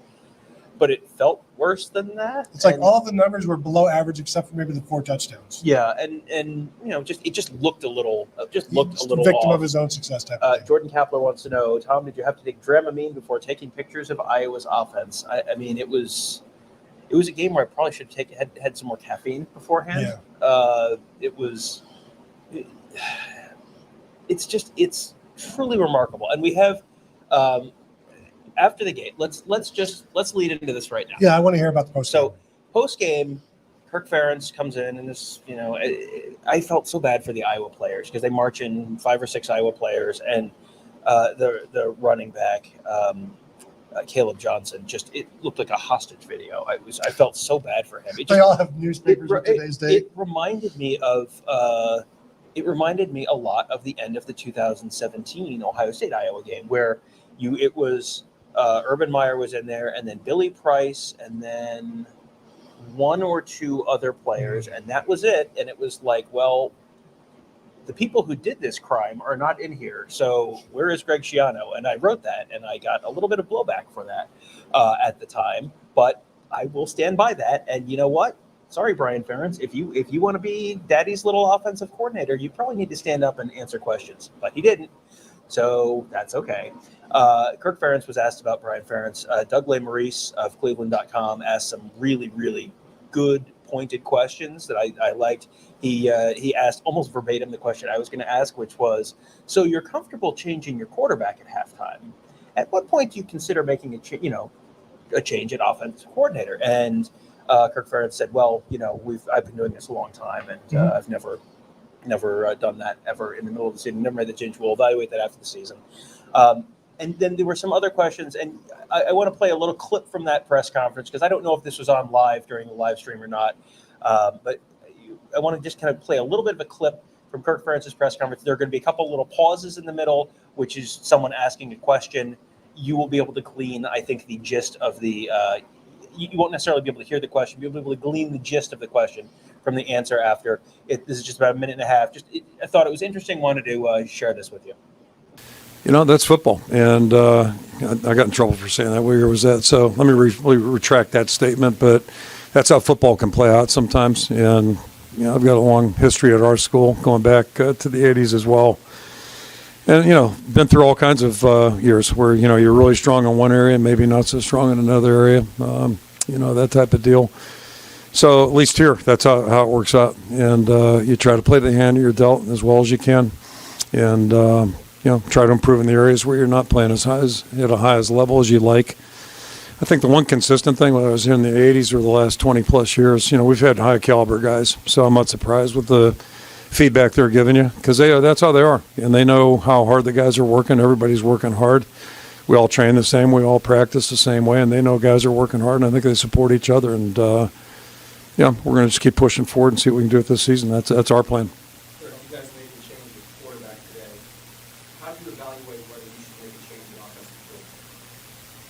I'm sorry? How do you evaluate the idea that maybe you changed quarterback? Mm-hmm. Did you have an evaluation in the middle of the year of mid-meetings? I'm sorry. Yeah, well, so I answered that question 2 weeks ago. I've never done that in my career. Don't plan on starting right now. Our approach has always been to address what's out there and see what we can do to improve. And, it's been pretty consistent for 24 years, almost 24 years now, and that's the plan moving forward. It's been fairly successful. Is there something that Brian's not been doing that you wanted him to be doing, or is he doing everything that you're looking for? Well, nobody does everything perfect. I've never been in that situation. Certainly you never play perfect. You never coach perfect. But I think we got a good offensive staff. I think we got good leadership, and we're going to keep pushing forward. So, Tony, my question for you, buddy, do you think Iowa has a good offensive staff? Well, Tom, what you're asking for perfection. And no. Am I? Yes. You can't have perfection, okay? People can strive for it. Nobody expects perfection. That's too much to ask for. So I don't know why you want to make a change with this offensive staff. Tom, these are human beings. You're not going to be perfect. So I think if you just come off of your high horse and realize that Kirk Ferentz has been doing this a long time. He's playing the hand that he was dealt, Tom. Now, don't you tell me that he dealt that hand. And don't you tell me that he can go ahead and like throw 3 cards in and get 3 cards back. Don't tell me that he can change 60% of his hand right now. Tom, I don't want to hear that. This is a sport. It is called football. It's called football for a reason, and it's because you can't be perfect at it. I love the fact that I've got you all riled up about this now. I just want to let me adjust my hipster glasses. I liked the Fire Kirk Brian Ferentz act before they got popular. I'm a fan of their older work against South Dakota State and what have you. But I mean, I'm just happy they're playing. But Tony, they're playing stadiums now. They played Ohio Stadium today, and that's a big thing. We do have a super chat from Mike Farino. Ohio State's defense made Iowa having the ball extremely interesting. Was wondering how they would get the turnover every time it was snapped. And let's not be dramatic. They didn't get a turnover every time it was snapped. They only got a turnover every, 59, every about less, 1 out of every 10 times it was snapped. I mean, that's pretty good. It felt like you're watching a circus, but like an alternative circus where somebody comes up and like, I don't know what their act is, and boom, they're like nailing something into their forehead. You're like, this is freakish, but I cannot turn away. And then you're like, I wonder what the next act is going to be. And it comes out and they like set fire to a snake. You're like, I don't feel good about this, but what's the next one going to be? And the next one comes out and it's a guy juggling chainsaws with one arm. You're like, oh, I missed the best part when he lost his other arm. I was going to say, I wonder what the story is behind that one. Yeah, so that's you don't know what you're going to see. And I've talked about this back in my college days when it was Bobby Hoying and Joe Germain. I would be in the stands looking, okay, so Ohio State's at their own 22-yard line. Here comes a possible 78-yard touchdown for Terry Glenn. You're always like, this could be a 64-yarder for Michael Wiley, because chances are you're going to see something like that. With this, you're like, okay, here's a possible 46-yard interception return for whomever, or here comes a sack, a forced fumble, and a sack. You didn't know, and that was one of the reasons this game is so strange, because you knew something bad was going to happen for Iowa when they were on offense, and it invariably did. When the best thing that can happen for you is you punt, that's never good. Now, Jim Tressel said any drive that ends in a kick is a good drive. I think he was talking about this game. Yeah, boy, this is like Tressel ball without the good players. It's really bad. We should be a little more positive. Let's be a little upbeat for a moment, and let's talk about some of the Buckeyes who were real good on defense. Yep. This is the second time in maybe 2 weeks where I've looked at the stat sheet for one of the defensive players and been like, what?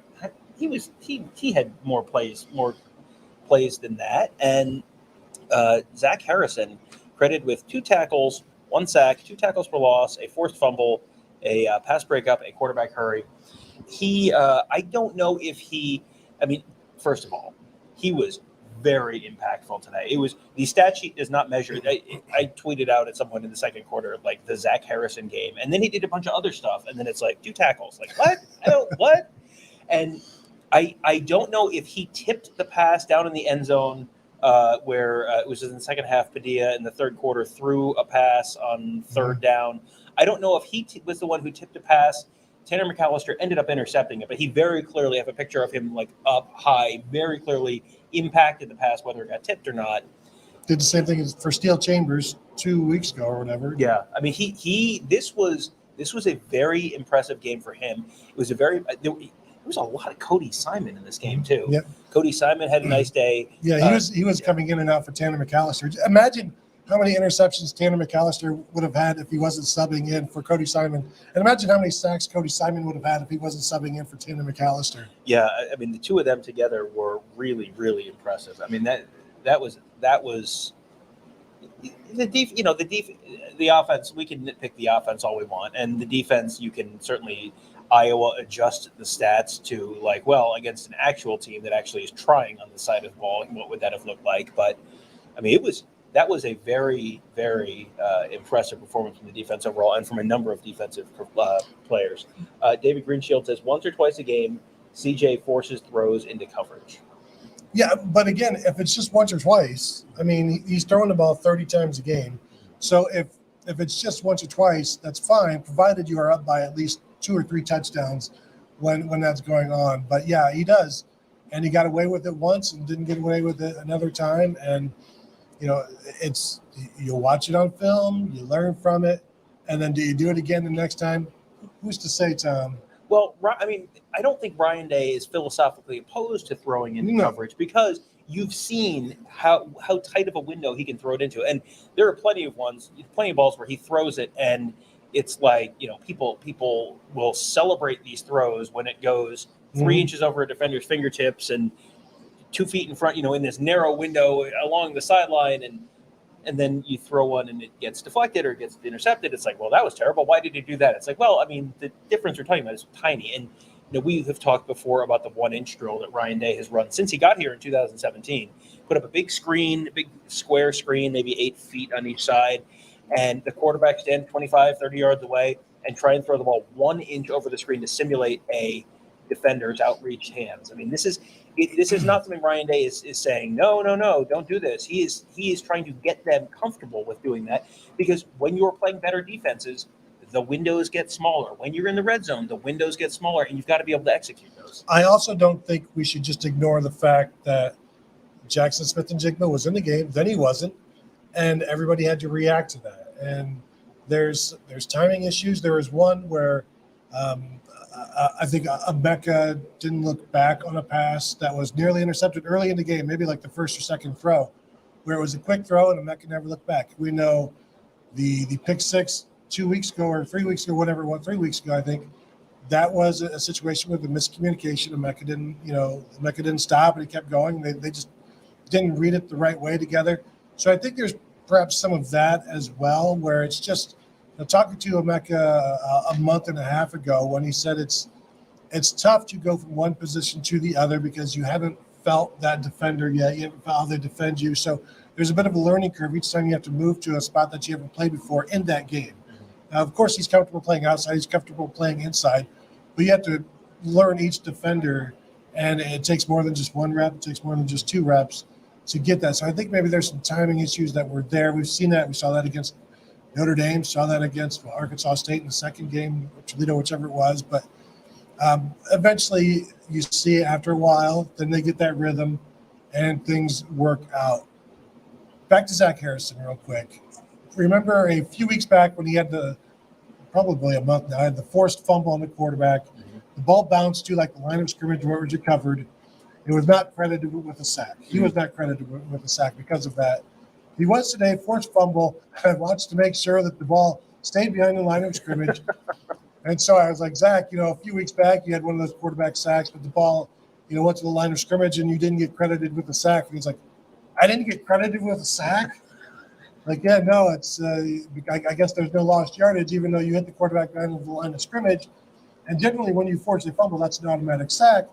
But since it was recovered on the line of scrimmage, you didn't get credit for that. And he was like, oh, who do I talk to about this? I'm like, well, you know what?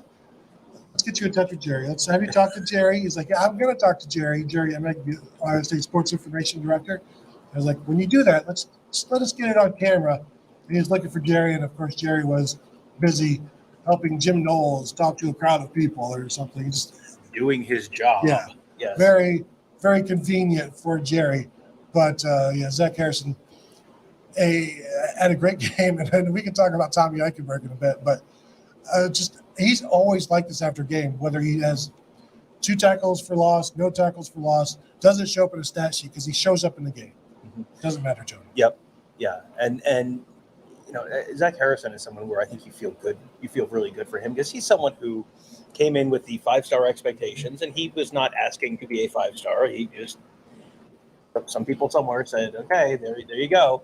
And you can certainly see why. I had him as a low 3. At Tony Gerderman on Twitter. And, he's someone who you can certainly see it, but just it has taken a little while. And sometimes it takes a little while. Jonathan Cooper was a high 4-star guy, and it took him a little while. And then this is you have seen moments with Zach Harrison where he had a strip sack against Minnesota last year. But it hasn't been consistent. It's kind of been consistently like almost there. And I truly wonder, is this Zach Harrison maturing and developing as a player, or is this what Zach Harrison would have looked like for 3 years now if he had been playing for Jim Knowles the whole time? And because, boy, the defensive line, which has for several years not quite been getting there, and oh boy, it was so close, and half a second and they would have had 5 more sacks.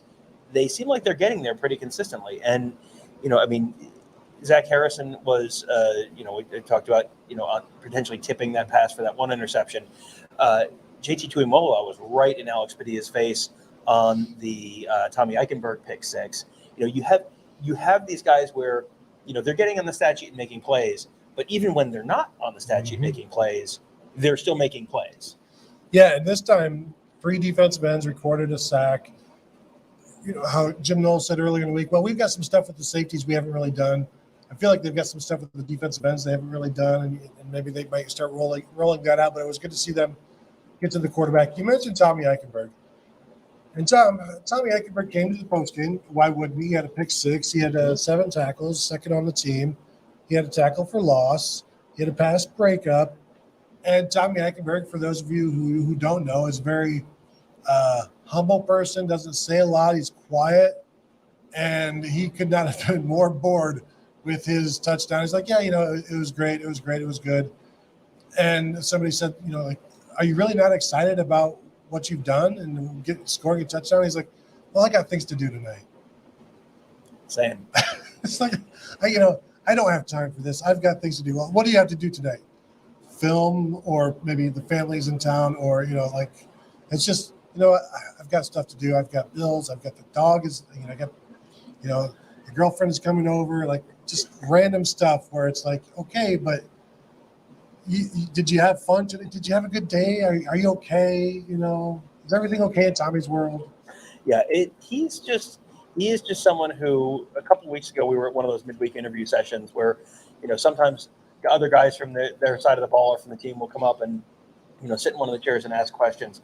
And, one of the defensive linemen, Zach Harrison or JT Tuimoloau, one of them was sitting in a chair because there were a group of them there. I don't remember which one asked this specific question, but one of them said, like, what are your interests outside of football? And he just kind of went, and then I don't know that there was actually an answer verbalized. We do have a super chat we need to get to. That is from FW Buckeye, which Tony, Fort Wayne, not Fort Worth, as I was corrected on recently. Fort Wayne Buckeye. You thought Fort Worth? I don't immediately think Fort There's Wayne. no way a Texan is going to shorten that. They're going to like Fort Worth, Texas, America, Buckeye. I couldn't tell whether he was riding a mechanical bull or not at the time of the question, so that's on me. Apologize. Fort Wayne Buckeye.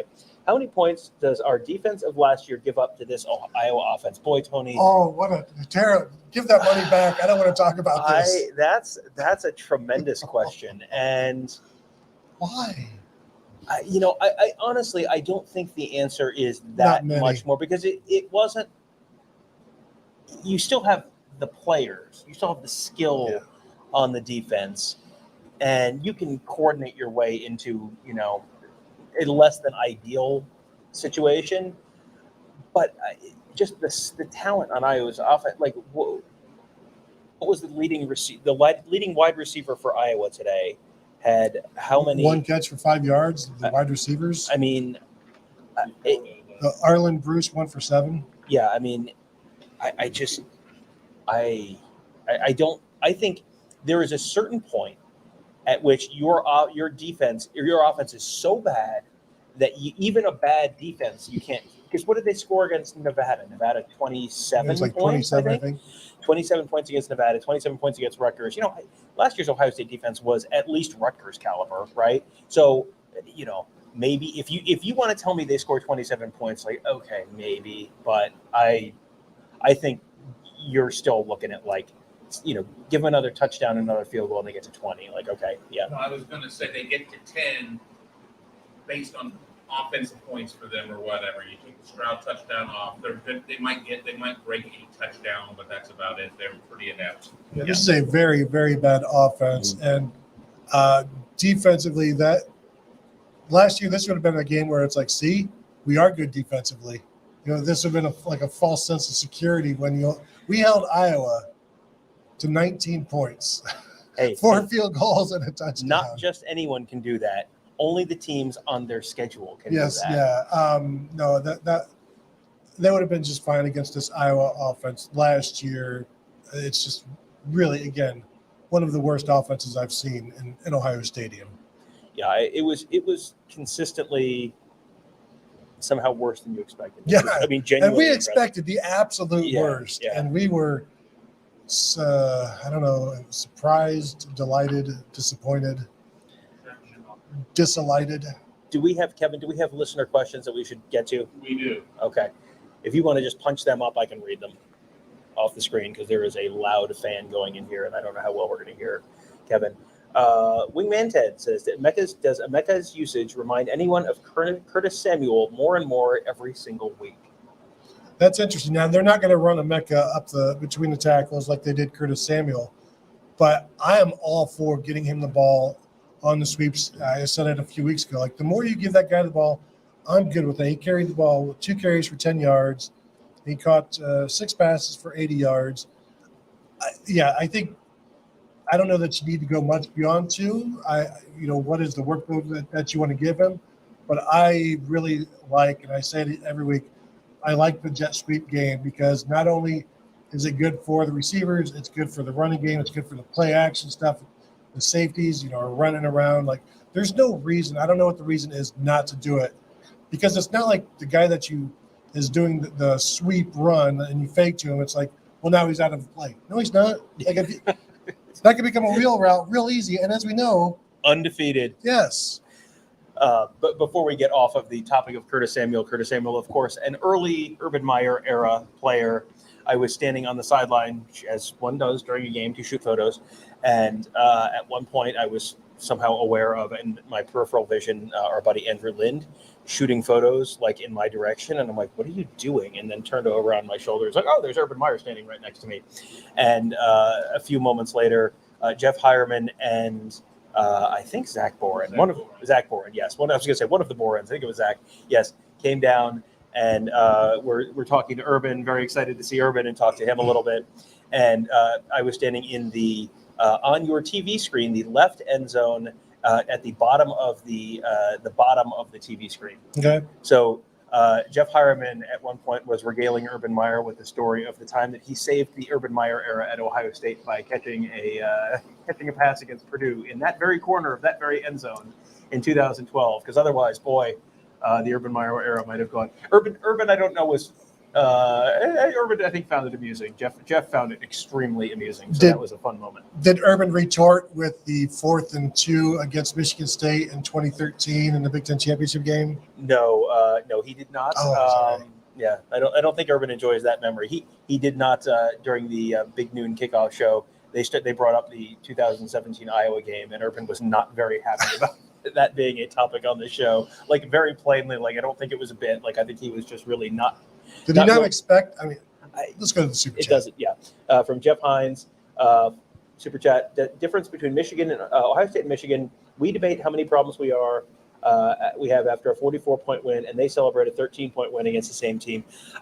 I think that part of that is Ohio State has been in this position before and has. Michigan had the Georgia experience last year, and it didn't go great. And, you can, to a certain point, the second time through, look at it and go, well, this year is different because, and you can rationalize it. Ohio State has had it go great.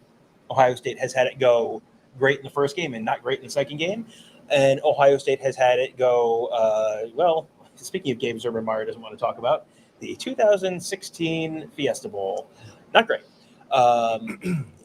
I think once you've sort of gone through the whole process a few times, whether that's as a fan base or as media covering the team or as probably coaches, leading the team, you've seen it a little bit, and you recognize that, just because it looks good against Rutgers and Michigan State, and just because you beat Iowa 54-10, there is always a but when you are not playing teams that are college football playoff caliber. unless you are just absolutely steamrolling people and it's 12 yards of play on offense and 2 yards of play on defense and you're just completely annihilating people, there's always going to be a yeah but. And where we are starting to frame the Michigan conversation around the yeah buts more every week, and that's a sign of respect. That's not a sign of us saying secretly you're terrible. That's a sign of respect. That is a sign of us saying, look, you are in this conversation now, and this is how we have this conversation. I had a Michigan fan hit me up on Twitter about Ohio State struggles in the red zone. He's like, how are you going to spin this? I'm like, what's to spin? They've not been very good in the red zone.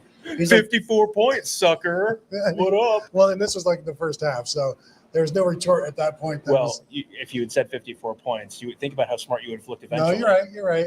I need you next time. Stop shooting your stupid photos. Stay up in the press box where the real workers are. I forget what I was talking about, but no, just the red zone thing. And I was like, there is no excuse. They knew that Iowa's going to be tough in the red zone. He's like, well, you said Michigan sucked, or you said Iowa sucked, and that Michigan, should have been better. I'm like, I don't know that I ever said Iowa's defense sucked. I don't know we've said that even with the Michigan Monday stuff. But to the criticism aspect, yeah, like that's a sign of you're taking somebody very seriously, so you're going to be very critical of them. Now, I also think that you look at these two programs differently in terms of what they're trying to or how they accomplish things. Ohio State, there's some more bells and whistles offensively, so you want to hear those bells and whistles, and if you don't, you're like, ugh. Whereas Michigan, it's more of like throat singing, so it's like it's just all very like, it's not all that pleasing anyway. So if it's not pleasing as you're watching it, you're like, well, this is how it's supposed to go. I don't really like this type of music. It's like, no, you're not supposed to. Michigan football, Norwegian death metal, basically the same thing. Next one from Avi, who did us a super chat in euros, that might be a new. I feel sophisticated. I do too.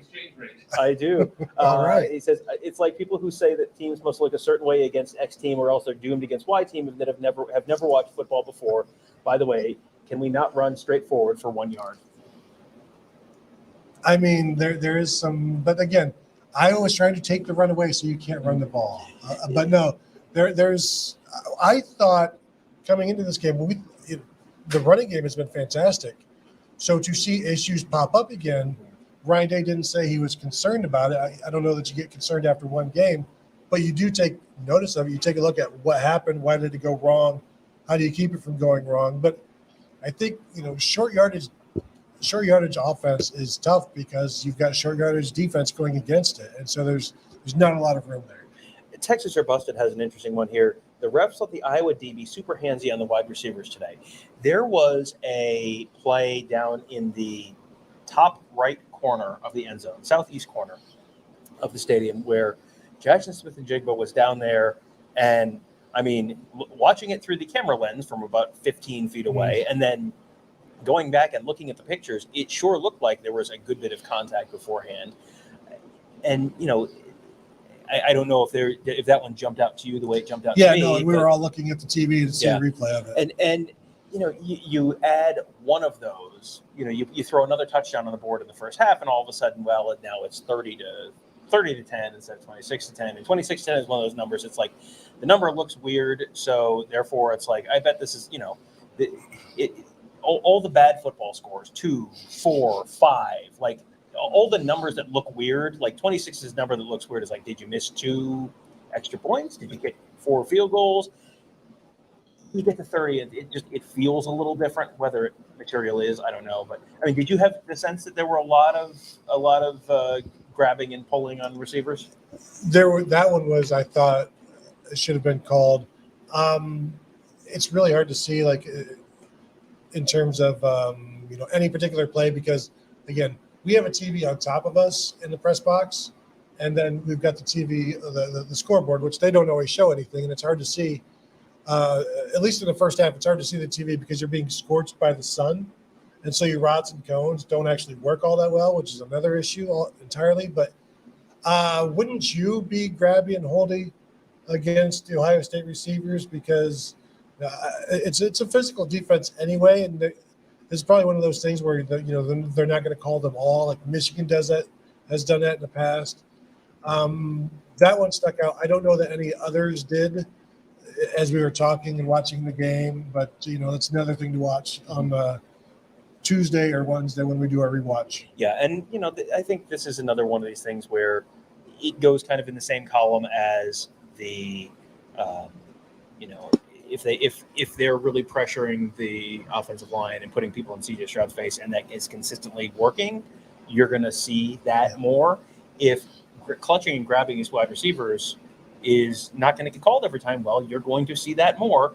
This is not the first time we've seen that this year. That was, Rutgers essentially openly said after that game that was their strategy. They are not going to call them all. They may not call any of them. So if you're going to get beat otherwise, you just do that and you move on, and you get away with it as often as you can. Better to ask for forgiveness than permission. Well, and if that's the game plan, then you're not even asking for forgiveness because the coaches are going to say, we told you to do that. Why are you asking us for forgiveness? All right. Kevin, we got any questions? Tom wanted me to put them up on the screen. So read them, Tom. Anthony Dodge, the model train outsider. Can we admit that as super great as Stroud is, he clearly fears contact at any cost? Even his fumble looked like he was losing the ball before he was hit. Could have been picked 5 times. I always bristle at the thought that a football player is afraid of contact, especially a quarterback, because you have to be in there. You stand in there waiting to get hit, and even after you get rid of the ball, you're still going to get hit. So, I'm not a believer in that. Now, there are guys who would rather not get hit, and maybe isn't that everybody though? I'd rather not get hit than get hit. It's just, how do you stand in there? And I don't know how much room he had to stand in there on some of those throws. That's why I want to go back and watch. Tom, I gotta check it. I gotta watch the film before I can give you a solid answer. But clearly, he's not a guy that wants to get hit. Not a lot of quarterbacks want to get hit. I just think the lack of running. He had one where the linebacker, the defender, vacated from being in front of him, and he had a free go to pick up a third down. And he's like, "Oh, I could run." It's it takes a while to register. I am allowed to move past the line of scrimmage. I have unlocked that achievement in this game. It's okay to do that. And he just continues to look downfield, and then he's scanning and looking at his reads, and then looks in front of him and sees oh, there's no defender. I could go. He doesn't necessarily have the feel of I could just take off, because it's not a one read and then go like a lot of quarterbacks. It's now 2 reads and go. It's 4 reads. Look at your outlet, and then if there's nobody there, go ahead and go. So it's it's not really part of the thought process, because you're not getting that far down through those reads. Yeah. Next one from Bo Jingle Bells. I would say Iowa would have been better off punting on first down, but then defending the short field after turnovers was actually an advantage in the first half. And, that we talked about that a little earlier. It's a weird thing, but throwing Ohio State's offense in a spot where it's sort of a compressed field, you have that 12th defender of the back line, and you've got, you don't have time to just sort of let the running game cook and, throw to set up the run, which is what they would have had to do today. You don't really have that luxury because you're in such a compacted space. Ohio State executed well enough to not turn the ball over and kick field goals when they were down in the red zone. And it's not what you want, but it ended up working out okay from Iowa's perspective, at least in that first half. I came away from this game more impressed than I expected with Iowa's defense, which is wild to say in a game where they gave it 54 points, but also much more unimpressed with Iowa's offense than I even expected to be. It was just, that was Iowa's defense fights so hard, and Iowa's offense is so absolutely non-competitive. It's really remarkable. You leave a game angry for the Iowa defense and everybody involved with the defense that they have to deal with this, and it's not fair to them. And they played well enough to win in a normal game, and they just have no shot because of what the offense does, and it's too bad. Because it's being wasted. It's being completely tossed away. Kirk Ferentz values his son so much that he doesn't care about his defense. It was real. Sitting through that post-game press conference, it was, you've seen coaches get angry. You've seen coaches get upset. Kirk Ferentz was like defensive, and defensive in the way you would be defensive of your child. Yeah. And when that is your response, well, I answered this a couple weeks ago. Well, he's failed twice more since then. It continues to So, happen. For the second game in a row, he has not scored a touchdown on offense. At some point, the additional data is meaningful, unless you change his diapers at one point. And then Let me ask you this. Do you think, because I think there's some of this, the field goals. Obviously, Iowa, very good in the red zone, but also a field goal against Iowa is a win, because the only way that Iowa can beat you is if you don't score. So field goals against Iowa are wins, and Ryan Day understood that and is like, you know what? If we have to get 3 or 4 field goals, we're going to add some touchdowns on top of it. I'm okay with this. It's not going to be pretty.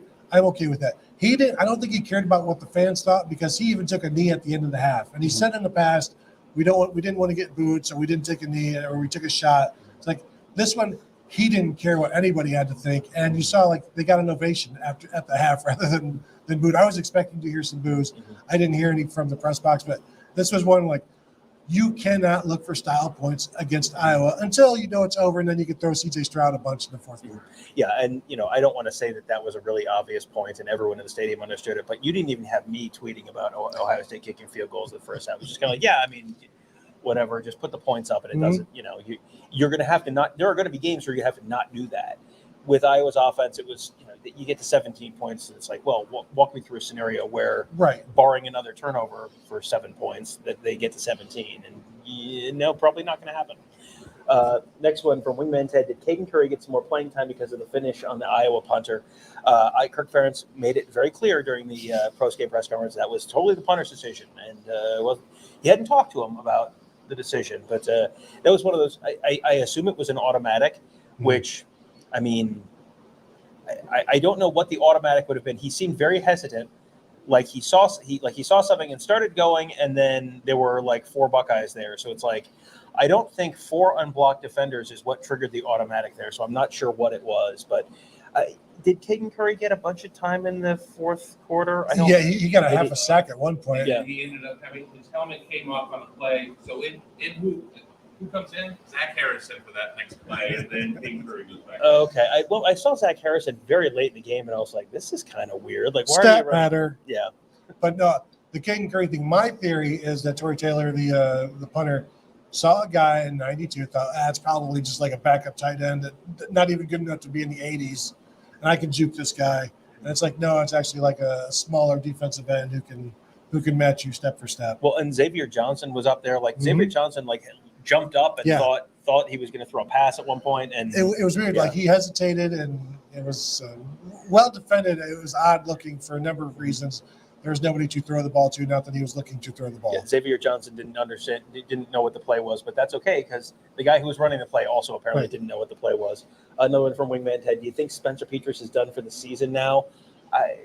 Kirk Ferentz was asked that and said, ask again on Tuesday. I would assume you're going to give Alex Padilla a chance.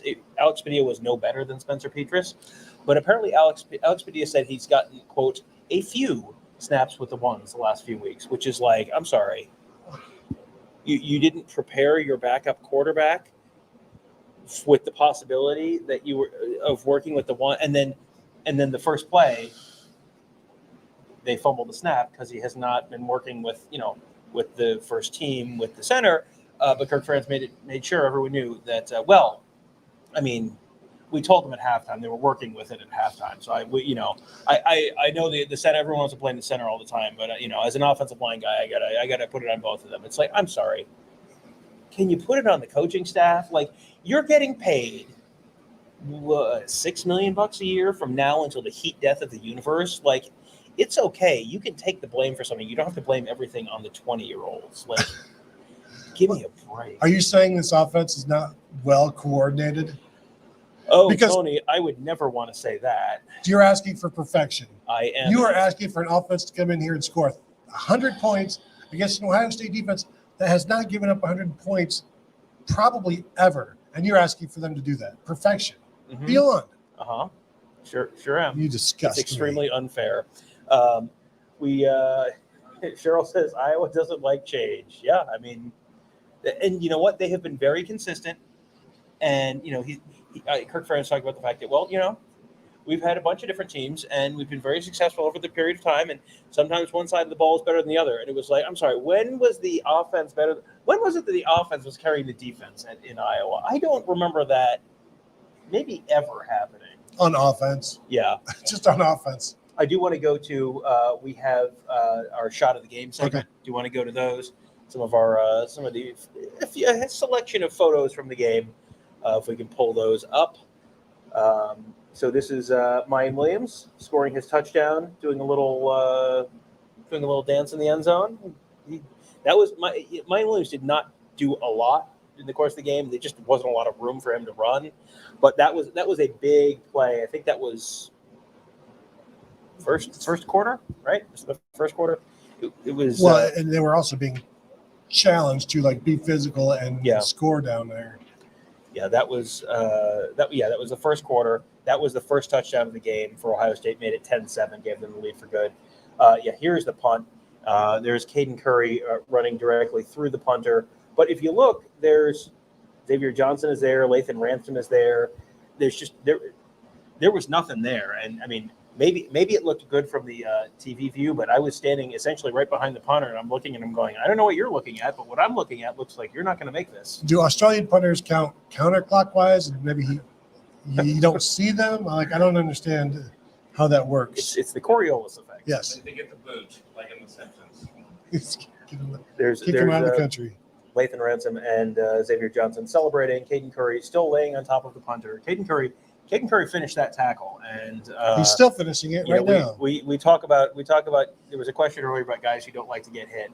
If you're a punter, even if you're Australian, like I don't know if you like to get hit. You don't like to get hit like that. That is a way that punters do not normally get hit. So, and he limped off, I think, the field a bit after that one. Yep. And then here's Emeka Egbuka pulling in the touchdown pass. That was in the third quarter of the game. It was kind of right after halftime, if I remember correctly. A very nice throw. Yeah, very, very nice throw. Very impressive catch. Super chat from Freebuck. Just joined, so I'm not going to repeat a question, but here's a donation for next week's road trip. Be safe, guys. I plan to be safe, but you never know. But we appreciate your support. Appreciate you being here, Treebuck. And it's always fun for us to see a lot of the same names in the chat. Feels like we know most of you guys at this point, and then also, but you see new names in there as well, which is always fun as well. Yeah, we welcome all comers. Stop by, say hello in the chat. Thank you for that. I am looking forward to the trip to Penn State. It's always an interesting time. It's a lot of driving, and not necessarily because it's a far away. It's a lot of driving from the hotel to Penn State, and Penn State to the hotel, because you just can't stay anywhere close to State College. I don't know if you've run the numbers on this, but Odysseus 2002 says, who gets the cot of shame? I know I hit at least a couple of mine. I have not gone through it. It's probably going to be me. I don't know that I did. CJ Stroud, did he score a rushing touchdown? I think he did. He did not, Tom. Don't even look. Okay, I was going to say, I don't remember that. No, I think I got a 2-pointer, and that's about it. You've got like 3 or 4. At least. So wow, at least. But let's That's super good. chat. Super. King Bronco says, y'all hug it out now. No, but thank you for the super chat. No. In the words of Mr. Spurns, no, I'd still prefer not. No. Not that I'm afraid. I'm hanging up now. So a couple quick housekeeping notes for you guys, because we do see a lot of you guys on, so I want to give you a heads up for next week. We'll see how next week goes. It's a post game setup in a stadium where Michigan State is wonderful and modern. Yeah. But Beaver Stadium. If you had to describe Beaver Stadium in 2 words, would they be wonderful and modern as well? Cumbersome and is erector set 1 word or 2? Yeah, we are going to do some variation of the post game show next week, and we'll just kind of have to kind of figure it out while we're there. I think people sometimes think we're joking when we talk about there are like metal pillars in the press box that have mats on them, so that if you hit your head on them, you don't do like total damage. I think I remember pool noodles from the last time, like pool noodles like cut and taped to the beam, so you don't crack your head, because back when the stadium was built in 1986, there was Humans were like 5'4". Humans were, it was actually. Do you know the Lord of the Rings? That was actually a true story based on central Pennsylvania at the time. The Beaver Stadium was so, like the Hobbits, plenty of headroom, Yes, plenty of clearance. But yes, couple things to let people know about real quickly. Number one, if you're watching and you've enjoyed this, hit the thumbs up button.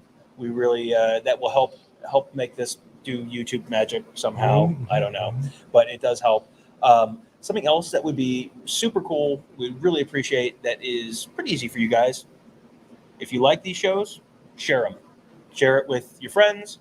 Share it with, hey, there's I don't know, your Ohio State community. I'm not asking you to post on other competing message boards or anything, but if you have friends who like Ohio State football, say, hey, you should know about BuckeyeHuddle.com. There are these two guys. They're pretty cool. Kevin's with them too, and you might enjoy their show. They do a pregame show, a postgame show. They have a website. It's called BuckeyeHuddle.com. You should sign up. You can tell them about the lousy chain store pizza if you want. That's my personal favorite. Tony, the cost of a month of this, Kevin loves it. Kevin is very happy right now. Hey, don't forget, we got to do the morning show after this. Yes, the cost of a membership is the price of a lousy chain store pizza. Actually, a little less than the price of a lousy chain store pizza, because lousy chain store pizza keeps going up in price. Buckeye Huddle does not. And for that price, you get Mark Givler, Alex Gleitman killing it on the recruiting beat, Tony, Kevin, and I covering the team. You got Ross Fulton, Justin Whitlatch, Stephen Radcliffe, all just X's and O's coverage you can't get anywhere else. Nope. And we do these pregame shows, we do these postgame shows. A great way to support us is to become a member at BuckeyeHuddle.com. Sign up today. Try it for 30 days. I promise it is going to be 30 days of interesting Ohio State football content, because it is going to be a very interesting month for Ohio State football coming up. Absolutely. So that will do it then. We've defeated the viewers. Thank you all for the questions. Thank you for the super chats. Thank you for tuning in on a Saturday after this game. A big win for the Buckeyes against a one-time ranked Iowa Hawkeyes. Let's not forget about that. At one point, I believe this season, they may have been ranked, and well-deserved that ranking was at that time. So that will do it for today. I want to thank you all for joining us. As Tom said, check us out at BuckeyeHuddle.com, please. Look forward to seeing you there. That will do it, and we'll talk to you guys later.